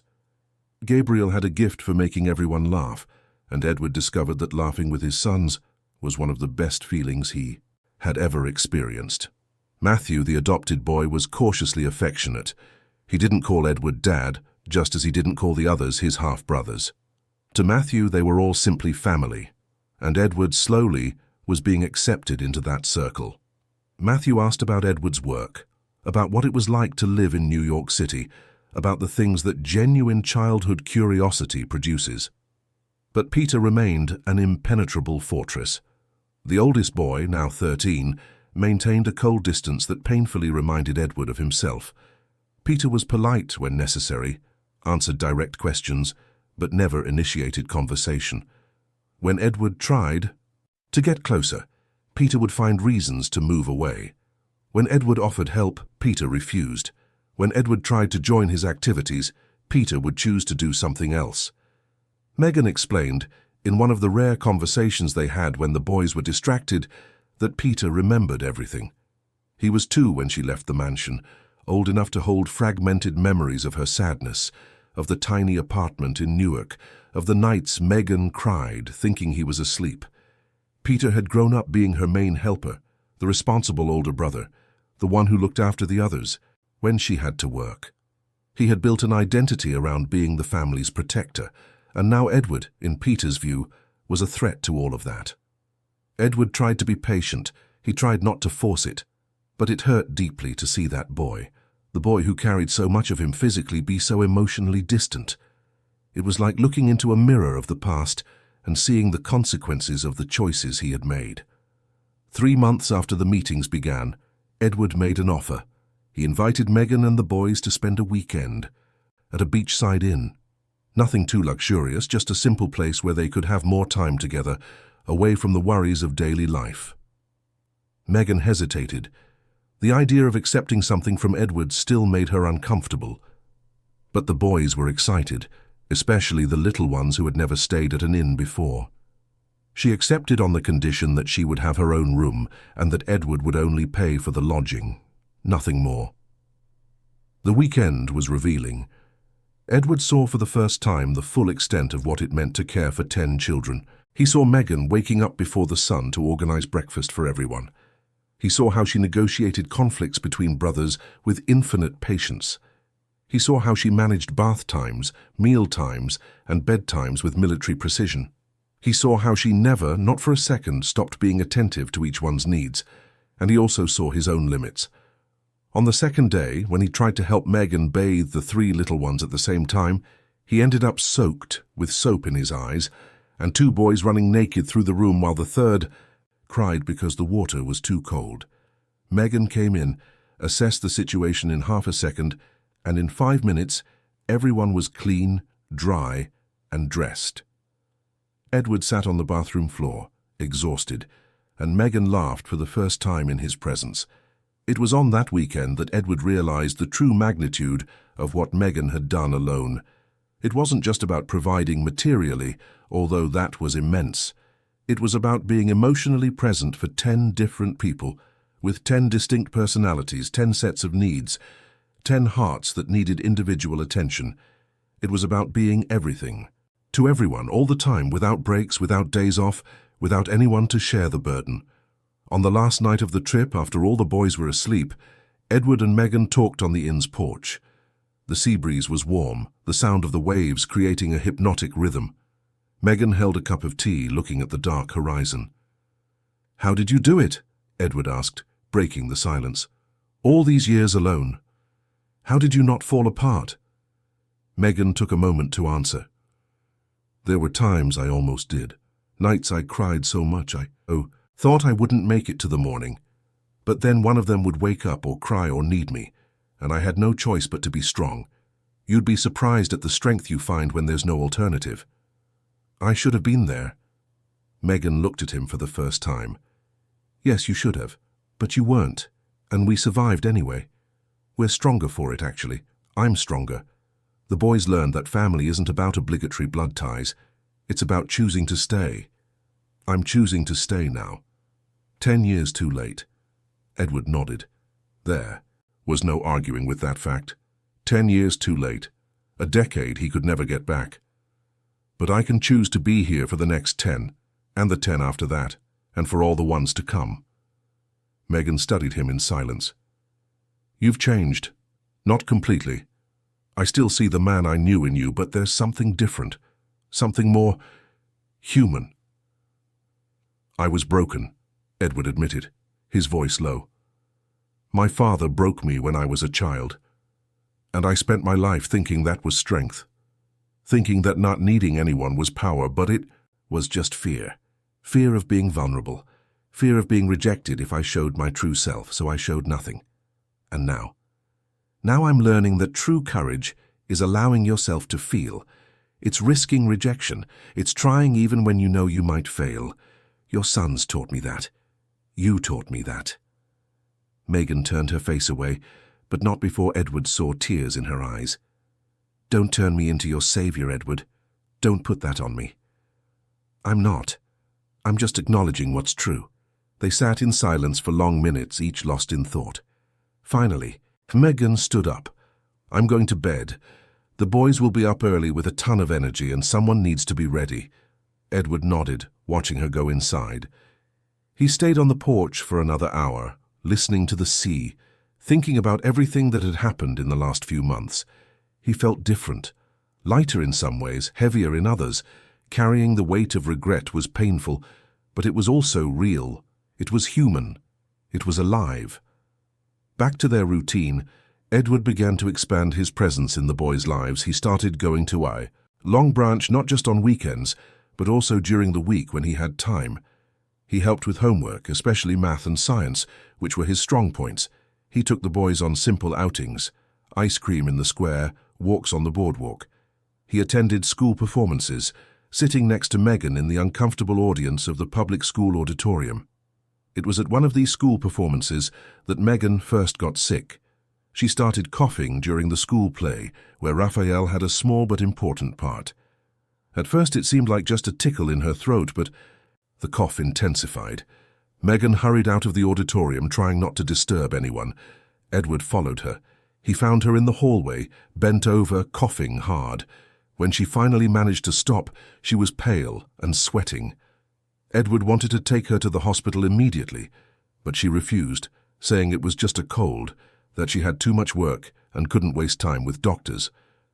She went back into the auditorium, watched the rest of the performance, and applauded Raphael enthusiastically despite obviously feeling unwell. In the following days, the cough worsened. Megan developed a fever. Claudia, who was now 70, and no longer had the energy to care for 10 boys, called Edward in a panic. He left an important meeting in the middle of it and drove to Long Branch in record time. He found Megan in bed, clearly very ill. The boys were scared, especially the little ones who had never seen their mother bedridden. Peter was trying to keep everything under control, but it was clear he was overwhelmed. Edward didn't ask for permission. He called a private doctor he knew, asked him to come to the house, and paid whatever was necessary. The doctor diagnosed pneumonia. Nothing extremely serious, but it would require complete rest, strong medication, and time to recover. Megan protested that she needed to work, needed to care for the boys, that she couldn't stay in bed. The doctor was firm. Either she rested properly, or she would have to be hospitalized. It was then that Edward made a decision. He would stay, not just for a few hours, but full-time until Megan was better. He would take care of the children himself. Megan tried to refuse, but was too weak to really argue. Peter protested, saying they could manage on their own. Edward looked at the 13-year-old boy, saw the panic hidden behind the bravado, and said gently but firmly that it wasn't a negotiation. The first few days were chaotic. Edward quickly discovered that taking care of 10 children full-time was completely different from spending a few hours at the park. He would wake up at 5:30, wake the boys according to their staggered school schedules, prepare breakfast for 10 people with different preferences, check if everyone had done their homework, find clean uniforms, make lunches for their backpacks, and arrange transportation to school. He burned the first breakfast. He forgot to sign a school permission slip, and Gabriel came home frustrated because he couldn't participate in an activity. He put salt instead of sugar in Bruno's milk and listened to the little one cry inconsolably. He mixed up the schedules and was late to pick up Vincent. He left Daniel alone in the bath for too long and flooded the bathroom. But slowly, very slowly, he started to get the hang of it. He made lists, established routines, learned who needed what and when.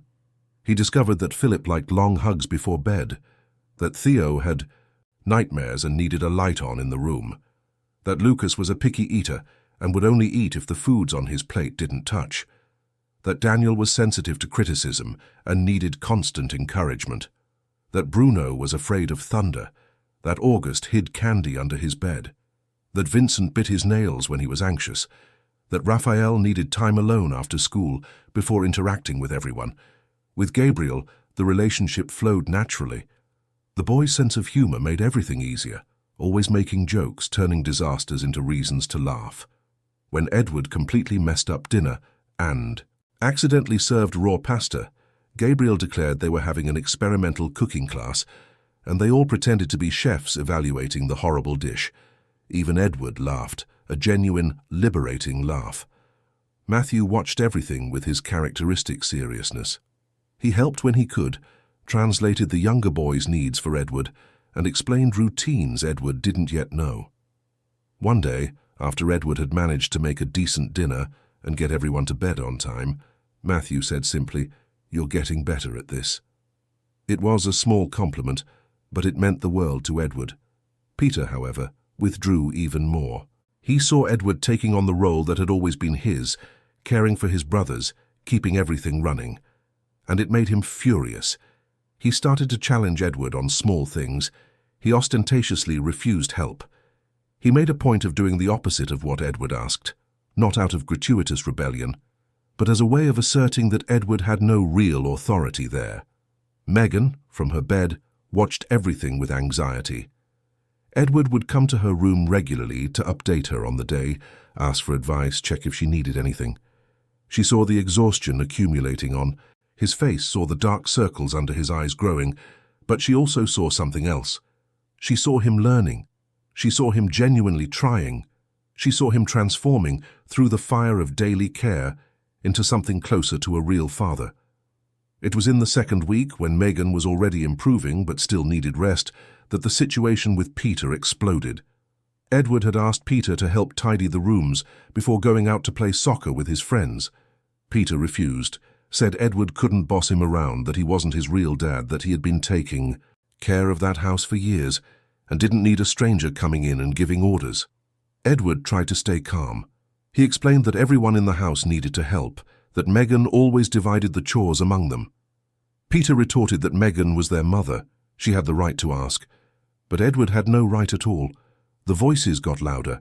The other boys gathered at the door, scared by the intensity of the argument. Edward said he wasn't trying to replace Peter, that he admired everything the boy did for the family. Peter said it was a lie, that Edward was only there because he felt guilty, that when the guilt passed he would leave again. Edward said he wasn't going to leave. Peter shouted that no one believed him, that he had already abandoned them once and would do it again, that he didn't deserve to be called a father. The words hit Edward like physical blows because they were true, because they came from a place of legitimate pain, because Peter had every right to feel them. Edward lowered his voice, forcing himself to maintain control. "You're right, I abandoned you. I abandoned your mother when she needed it most, and nothing I do will ever change that. But being here now, trying to be better, is all I can offer. If that's not enough for you, I understand. But please don't give up on me yet." Peter looked at him with eyes full of tears he refused to let fall. He looked at his scared brothers. He looked at the bedroom door where Megan was lying, probably hearing everything. Then, without another word, Peter stormed out of the house, slamming the door. Edward went after him, but Peter was already running down the street. Edward called his name, but the boy didn't stop. Gabriel appeared beside Edward. "It's better to let him go. When he gets like this, he needs time alone. He'll be back later." But Peter didn't come back later. The afternoon passed. Night came. Edward prepared dinner, put the boys to bed, but kept his eyes on the door, waiting for Peter to appear. Megan got out of bed for the first time in days, still weak but unable to lie down, knowing her son was out there somewhere. 10 o'clock. 11. Midnight. Peter didn't return and wasn't answering his phone. Edward called the friends whose numbers he knew. No one had seen Peter since the afternoon. Megan was in a panic now, wanting to go out and look for him, even though she clearly didn't have the strength. Edward convinced her to stay with the other boys while he searched. He went out into the Long Branch night, driving through the streets, looking for the boy who had his face but didn't trust him. He drove past the school, the field where Peter played soccer, the square where teenagers gathered. Nothing. He called Peter's phone again and again until the boy's battery died and the calls went straight to voicemail. It was 3 in the morning when Edward found Peter. He was sitting on an abandoned pier in a quieter part of the waterfront, his feet dangling over the dark water, his shoulders slumped. Edward parked the car and approached slowly, afraid of scaring him and making him run again. "Peter." Edward's voice was soft, careful. Peter didn't turn.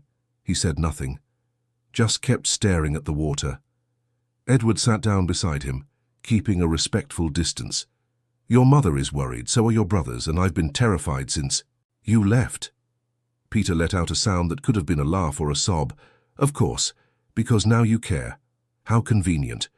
I should have always cared. That's the truth. But I didn't, and that's my fault, not yours. You destroyed our family. I destroyed the chance of us having a complete family from the start, but you built a family anyway. You, your mother, your brothers. You made something beautiful without me. I'm just trying to see if there's room for one more person in all that love." Peter finally looked at him. His eyes were the same as Edward's, but they held a pain that Edward recognized in his own reflection. Why now? Why not 10 years ago when we really needed you? Edward took a deep breath.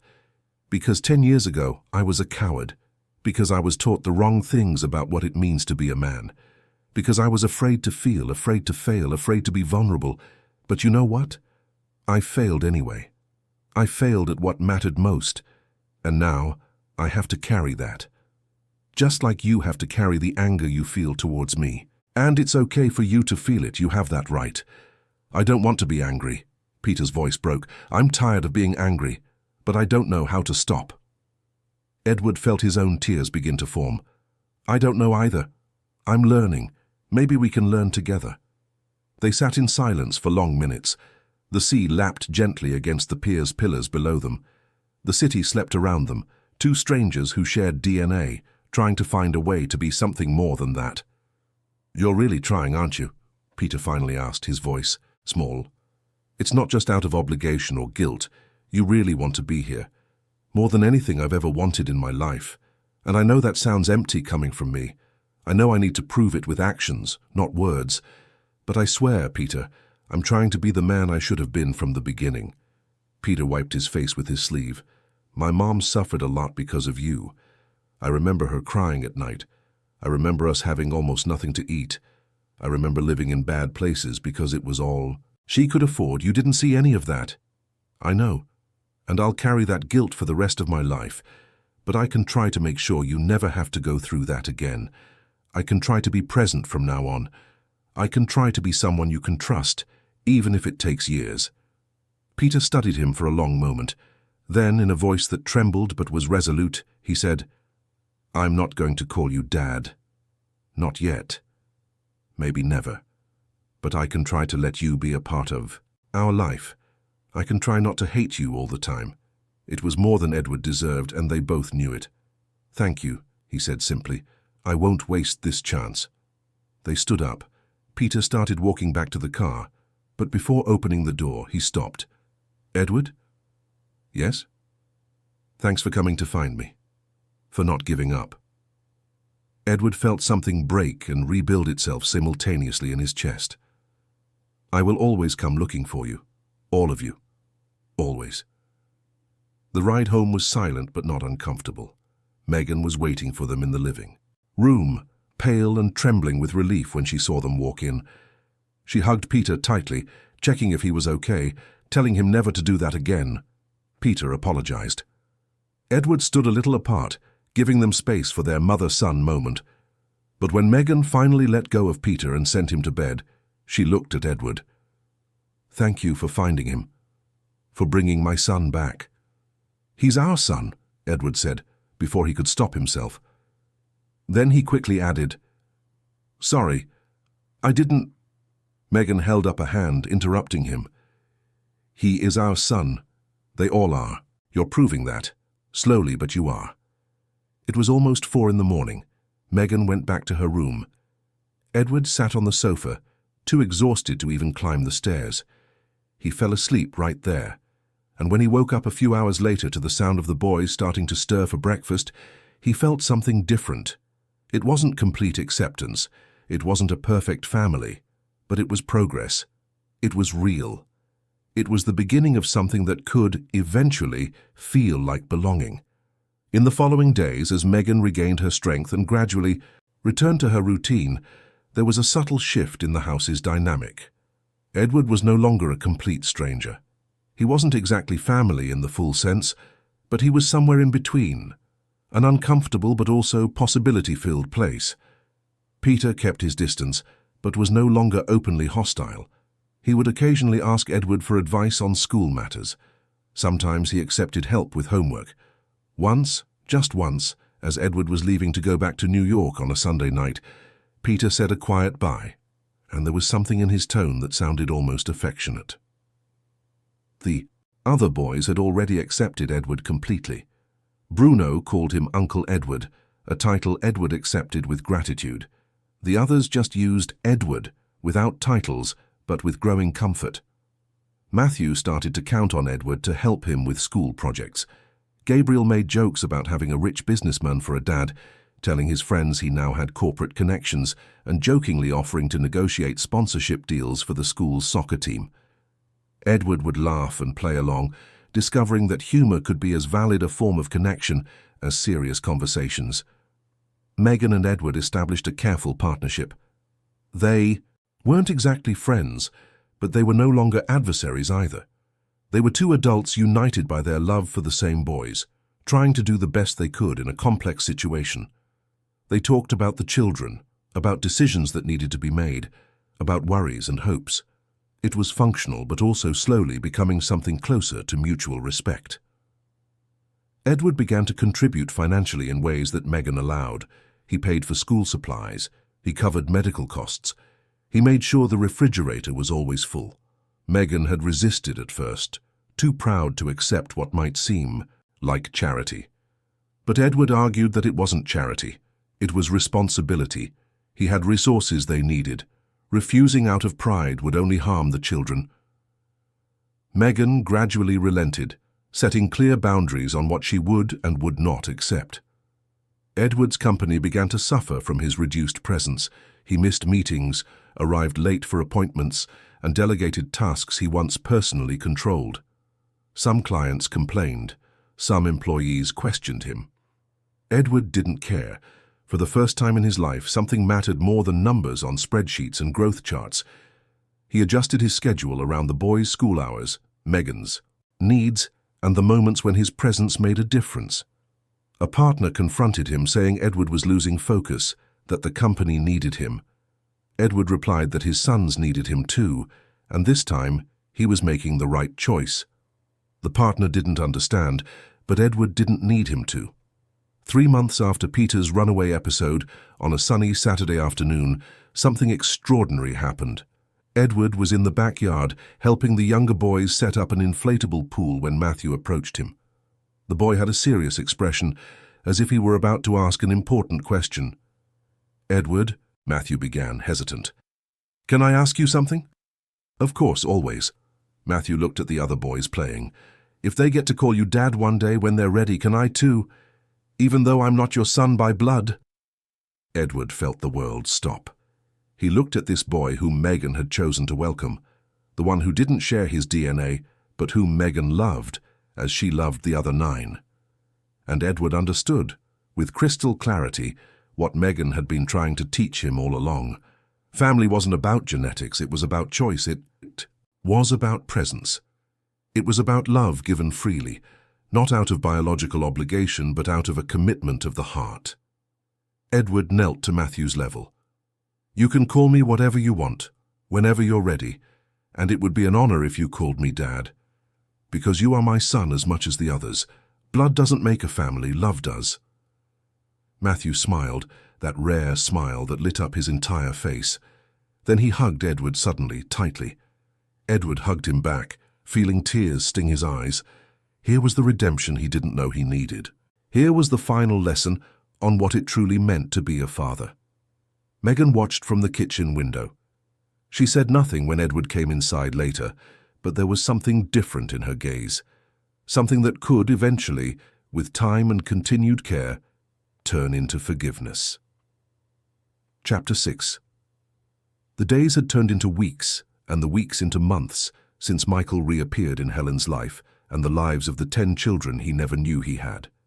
The modest house in Chicago, which once housed only the unconditional love of a warrior mother, now breathed a different atmosphere, charged with expectation, caution, and a fragile hope that no one dared to name aloud.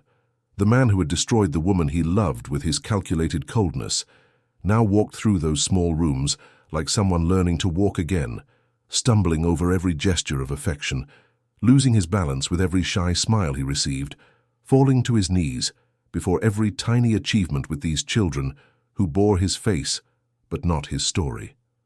Helen observed everything from the safe distance of someone who had known the pain of disappointment and had no intention of revisiting it.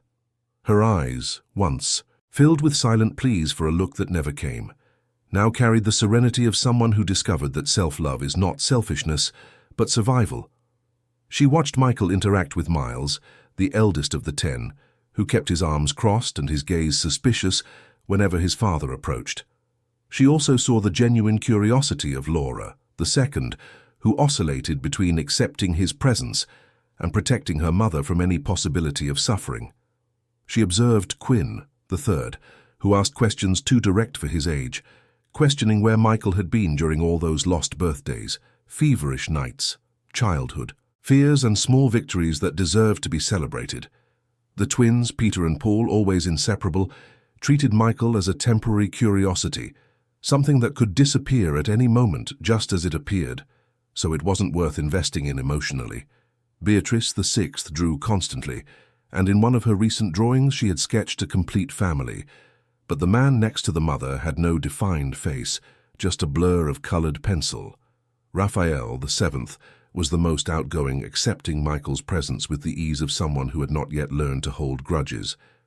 As for Caleb and Marion, the next two, they observed everything with the quiet intelligence of children who understand more than they should.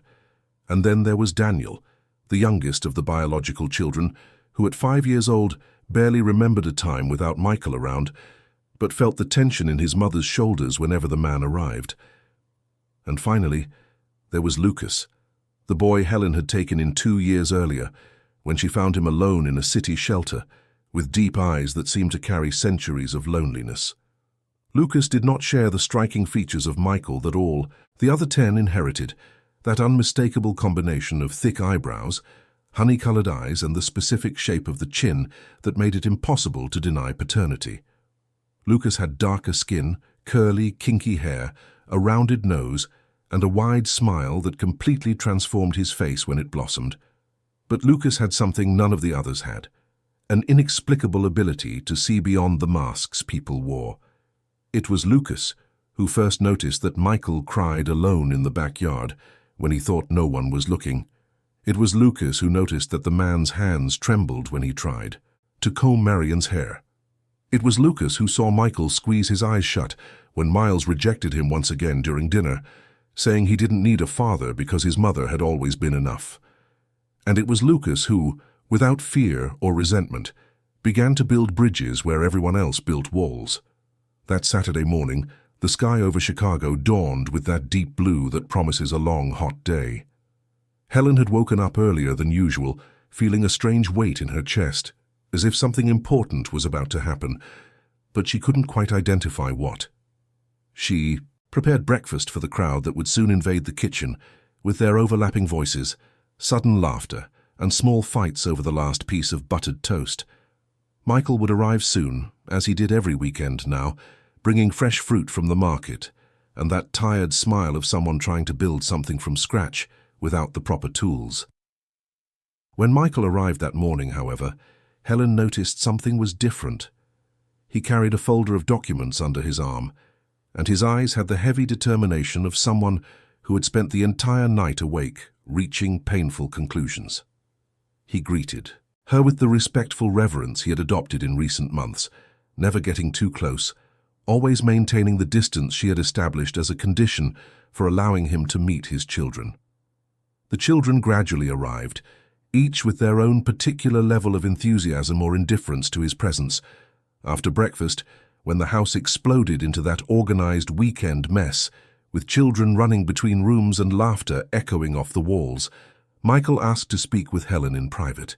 She hesitated, that self-preservation instinct screaming not to put herself in a vulnerable position, but something in his expression made her agree. They went to the small back porch where she used to have coffee alone before the day truly began, where she had planned her escape years ago, and where she had cried all the tears she had when she discovered she was pregnant with a man who never loved her. Michael placed the folder on the old plastic table and took a deep breath before speaking. His voice came out choked, filled with a raw emotion Helen had never seen in him during their entire marriage. He told her he had spent the last few months investigating something that had always bothered him, but that he was afraid to confirm. The supposed infertility that defined his identity, that justified his coldness and emotional distance, that he used as a shield against any possibility of true connection. He opened the folder and showed old medical documents, hospital records, printed emails, and even recordings of conversations. The truth revealed itself to be cruel and calculated. Michael's father, a powerful and controlling businessman who saw emotions as fatal weaknesses, had manipulated test results when Michael was still a teenager. He had bribed doctors, forged reports, and built a lie so solid that his own son believed it for decades, all because the patriarch believed that if Michael considered himself sterile, he would never get too attached to relationships, never put family above business, never become vulnerable. The plan worked perfectly until Helen appeared and planted seeds of affection in a soil everyone believed to be barren. Helen listened in silence, her hands clasped in her lap, her face expressionless, but her eyes shining with restrained tears. Michael explained that he discovered the truth through a recorded conversation his father had with a lawyer years ago, discussing how to keep his son focused, on business, and away from family complications. The recording was among the patriarch's belongings, who had passed away a few months prior, and Michael found it by chance while organizing the inheritance. His father's voice on the recording was cold, pragmatic, devoid of any remorse as he discussed how he had destroyed his son's possibility of forming true bonds. Michael finished by saying that he spent weeks processing this, understanding that his entire life had been a constructed lie, that he wasn't incapable of having children, but was programmed to believe so, that the coldness he had shown for years was not nature but conditioning. And then, his voice breaking, he apologized, not for the conventional reasons one apologizes, but for having believed the lie, for letting it define who he was, for hurting Helen in irreparable ways, for missing the first years of the lives of 10 children who were his but whom he did not deserve to call his own. Helen finally let the tears fall, but they were not tears of relief or joy. They were tears of grief for all that could have been different, for all the lost years, for all the nights she felt inadequate when the problem was never with her. She told Michael that she understood he was also a victim of that cruel manipulation, but that understanding did not erase the pain, did not return the stolen years, did not automatically rebuild the shattered trust. She said that forgiveness was a long journey, and she needed to decide if she had the energy to travel it. But before Michael could respond, the porch door opened and Miles appeared, his face set, his arms crossed, that defensive posture he adopted whenever he saw his mother and father talking. He was 14 and had taken on the role of the family's protector, long before he was mature enough for it. He looked at Michael with that youthful contempt that has not yet learned nuance, and said that it didn't matter what excuse the man brought today, because nothing would change the fact that he wasn't there when it mattered. Miles said that it was he who held his mother's hand when Laura was born, and she was scared in the public hospital. It was he who helped care for the twins when Helen had a high fever and couldn't get out of bed. It was he who faced the prejudice at school when other children laughed at their large family and the absence of a father. Michael listened to it all without interrupting, each of Miles's words digging in like shards of glass. When the boy finished, Michael simply said that Miles was absolutely right, that he didn't deserve forgiveness and wasn't asking for it, but that he would spend the rest of his life trying to be worthy of a second chance that might never come. Miles snorted, turned and left, slamming the door. The rest of the day passed in a tense and uncomfortable silence. The younger children sensed that something was wrong but didn't know exactly what. Lucas watched everything with his quiet attention, his huge eyes following Michael's every move, Helen's every expression, Miles's every show of anger. At the end of the afternoon, Michael said goodbye as always, with that careful reverence, but Helen saw something different in him, a deeper sadness, a resignation that seemed to accept that perhaps this was one of the last times. But 2 days later, on Monday night, Helen received a call from the hospital. The voice on the other end said that Michael had suffered a nervous breakdown at work and was admitted, asking for her. Helen felt her heart race, that old panic she thought she had buried resurfacing with force. She called her neighbor, asked her to stay with the children, and rushed to the hospital, not even thinking straight about why she was rushing, why it mattered so much. When she arrived at his room, she found Michael sitting on the bed, pale, connected to machines, but conscious. He looked as if he had aged 10 years since Saturday. He explained that he had a severe anxiety attack, that his body had simply shut down under the weight of everything he was processing. And then, for the first time, Michael spoke openly about the emptiness he had carried his whole life, about growing up in a house where showing affection was punished, about learning to turn off his emotions as a survival mechanism, about believing he was defective and incomplete. Helen sat in the chair beside the bed, and for the first time in years, she really looked at him. Not with anger or resentment, but with something close to compassion. She understood that they were both victims of a cruel man who used his son as a pawn. It didn't erase what Michael did, but it explained where that inability to love came from.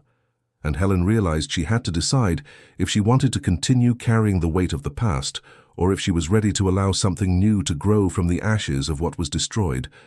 When Helen returned home that night, she found the children still awake, anxious, wanting to know if Michael was okay. Even Miles, despite his resistance, seemed worried. Helen gathered them all in the living room and told them the truth in an age-appropriate way, explaining that Michael had been hurt when he was young in ways he couldn't control, but that now he was trying to fix what was broken. She said that forgiving didn't mean forgetting, but it meant choosing not to let the past poison the future. The following weeks brought subtle but significant changes. Michael was discharged from the hospital and began intensive therapy, something he had resisted his whole life, but now embraced as a last hope to become the father his children deserved. He continued to visit on weekends, but now there was a new honesty in their interactions, a vulnerability he had previously hidden behind masks of indifference. It was on one of those Sunday afternoons, as the sun began to set and painted the Chicago sky with shades of orange and pink, that the moment that would change everything for good happened. Michael was in the backyard helping the children plant a small vegetable garden, a project Lucas had suggested and everyone had embraced with enthusiasm. Michael's hands, accustomed to signing multi-million-dollar contracts, were now digging in the dirt and planting tomato and basil seeds under the excited guidance of children who explained each step with scientific seriousness. Lucas worked alongside Michael in a comfortable silence, this boy who did not share his blood but had captured something essential about who Michael was trying to become. At one point, Lucas stopped digging, wiped his hands on his already dirt-stained shirt, and looked at Michael with that particular intensity of children about to ask an important question. "Can I call you Dad?" The question came out simple, direct, without unnecessary drama, but it carried the weight of entire universes in those 5 words. Michael froze, the small trowel suspended in mid-air, his heart pounding in his chest, his eyes burning with tears he was no longer ashamed to let fall. All the other children stopped what they were doing and turned to watch, sensing instinctively that something crucial was happening. Michael dropped the trowel, knelt in the dirt to be at Lucas's level, and held the boy's small shoulders with a gentleness he never knew he possessed. His voice was broken when he replied that it would be the greatest honor of his life if Lucas wanted to call him Dad, but that Lucas needed to understand that he didn't deserve that title yet, that he was still learning to be worthy of it, that he had made terrible mistakes with his other children and didn't want to fail Lucas too. Lucas tilted his head to the side, that peculiar gesture of his when he was thinking deeply, and then said something that would echo forever in the memory of everyone present. He said that a dad wasn't necessarily the one who was there from the beginning, but the one who chose to stay even when it was hard. He said he saw Michael trying, saw him making mistakes, and trying again, saw him crying when he thought no one was looking, saw him saving the drawings the children made as if they were treasures, and that, for Lucas, was enough to deserve a chance. Michael broke down right there, kneeling in the dirt, hugging Lucas tightly while he cried in a way he had never cried in his life. He cried for all that he had lost, for all that he had almost destroyed, for all that he could still save. And one by one, the other children began to approach. First Raphael, always the most outgoing, who jumped on Michael's back, laughing. Then Beatrice, who brought a drawing she had made in secret, showing the complete family with all the faces defined this time. Caleb and Marion came together, followed by Daniel. The twins looked at each other before approaching as well. Laura hesitated, but finally took a few timid steps toward the forming group.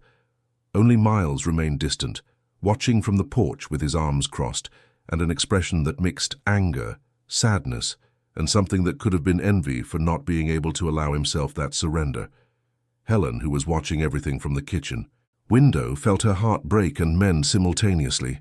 She went out and walked to Miles, placed a hand on her son's shoulder, and whispered that it was okay not to be ready yet, that she understood, that his time would be respected. But then, something unexpected happened. Michael stood up from the midst of that tangle of hugging children, wiped his face, dirty with soil and tears, and walked to Miles. He stopped at a respectful distance and said that he understood perfectly why Miles hated him, that if he were in the boy's shoes he would feel the exact same way. He said that Miles had taken on responsibilities that should never belong to a child, that he had protected his mother and siblings in ways a father should have, that he was more of a man at 10 than Michael had managed to be at 30. And then Michael did something no one expected. He knelt before Miles and apologized. Not the empty, automatic apologies people say to get rid of discomfort, but a genuine, detailed plea for forgiveness, acknowledging each specific failure, each lost moment, each tear that Miles had to wipe from his mother's face, alone. Michael said he didn't expect forgiveness, didn't think he deserved it, but that if Miles gave him the chance, he would spend every remaining day of his life proving that people can change when they finally understand what they've lost. Miles tried to maintain his tough mask, tried to hold back the tears, tried to hold on to the anger that protected him from being disappointed again.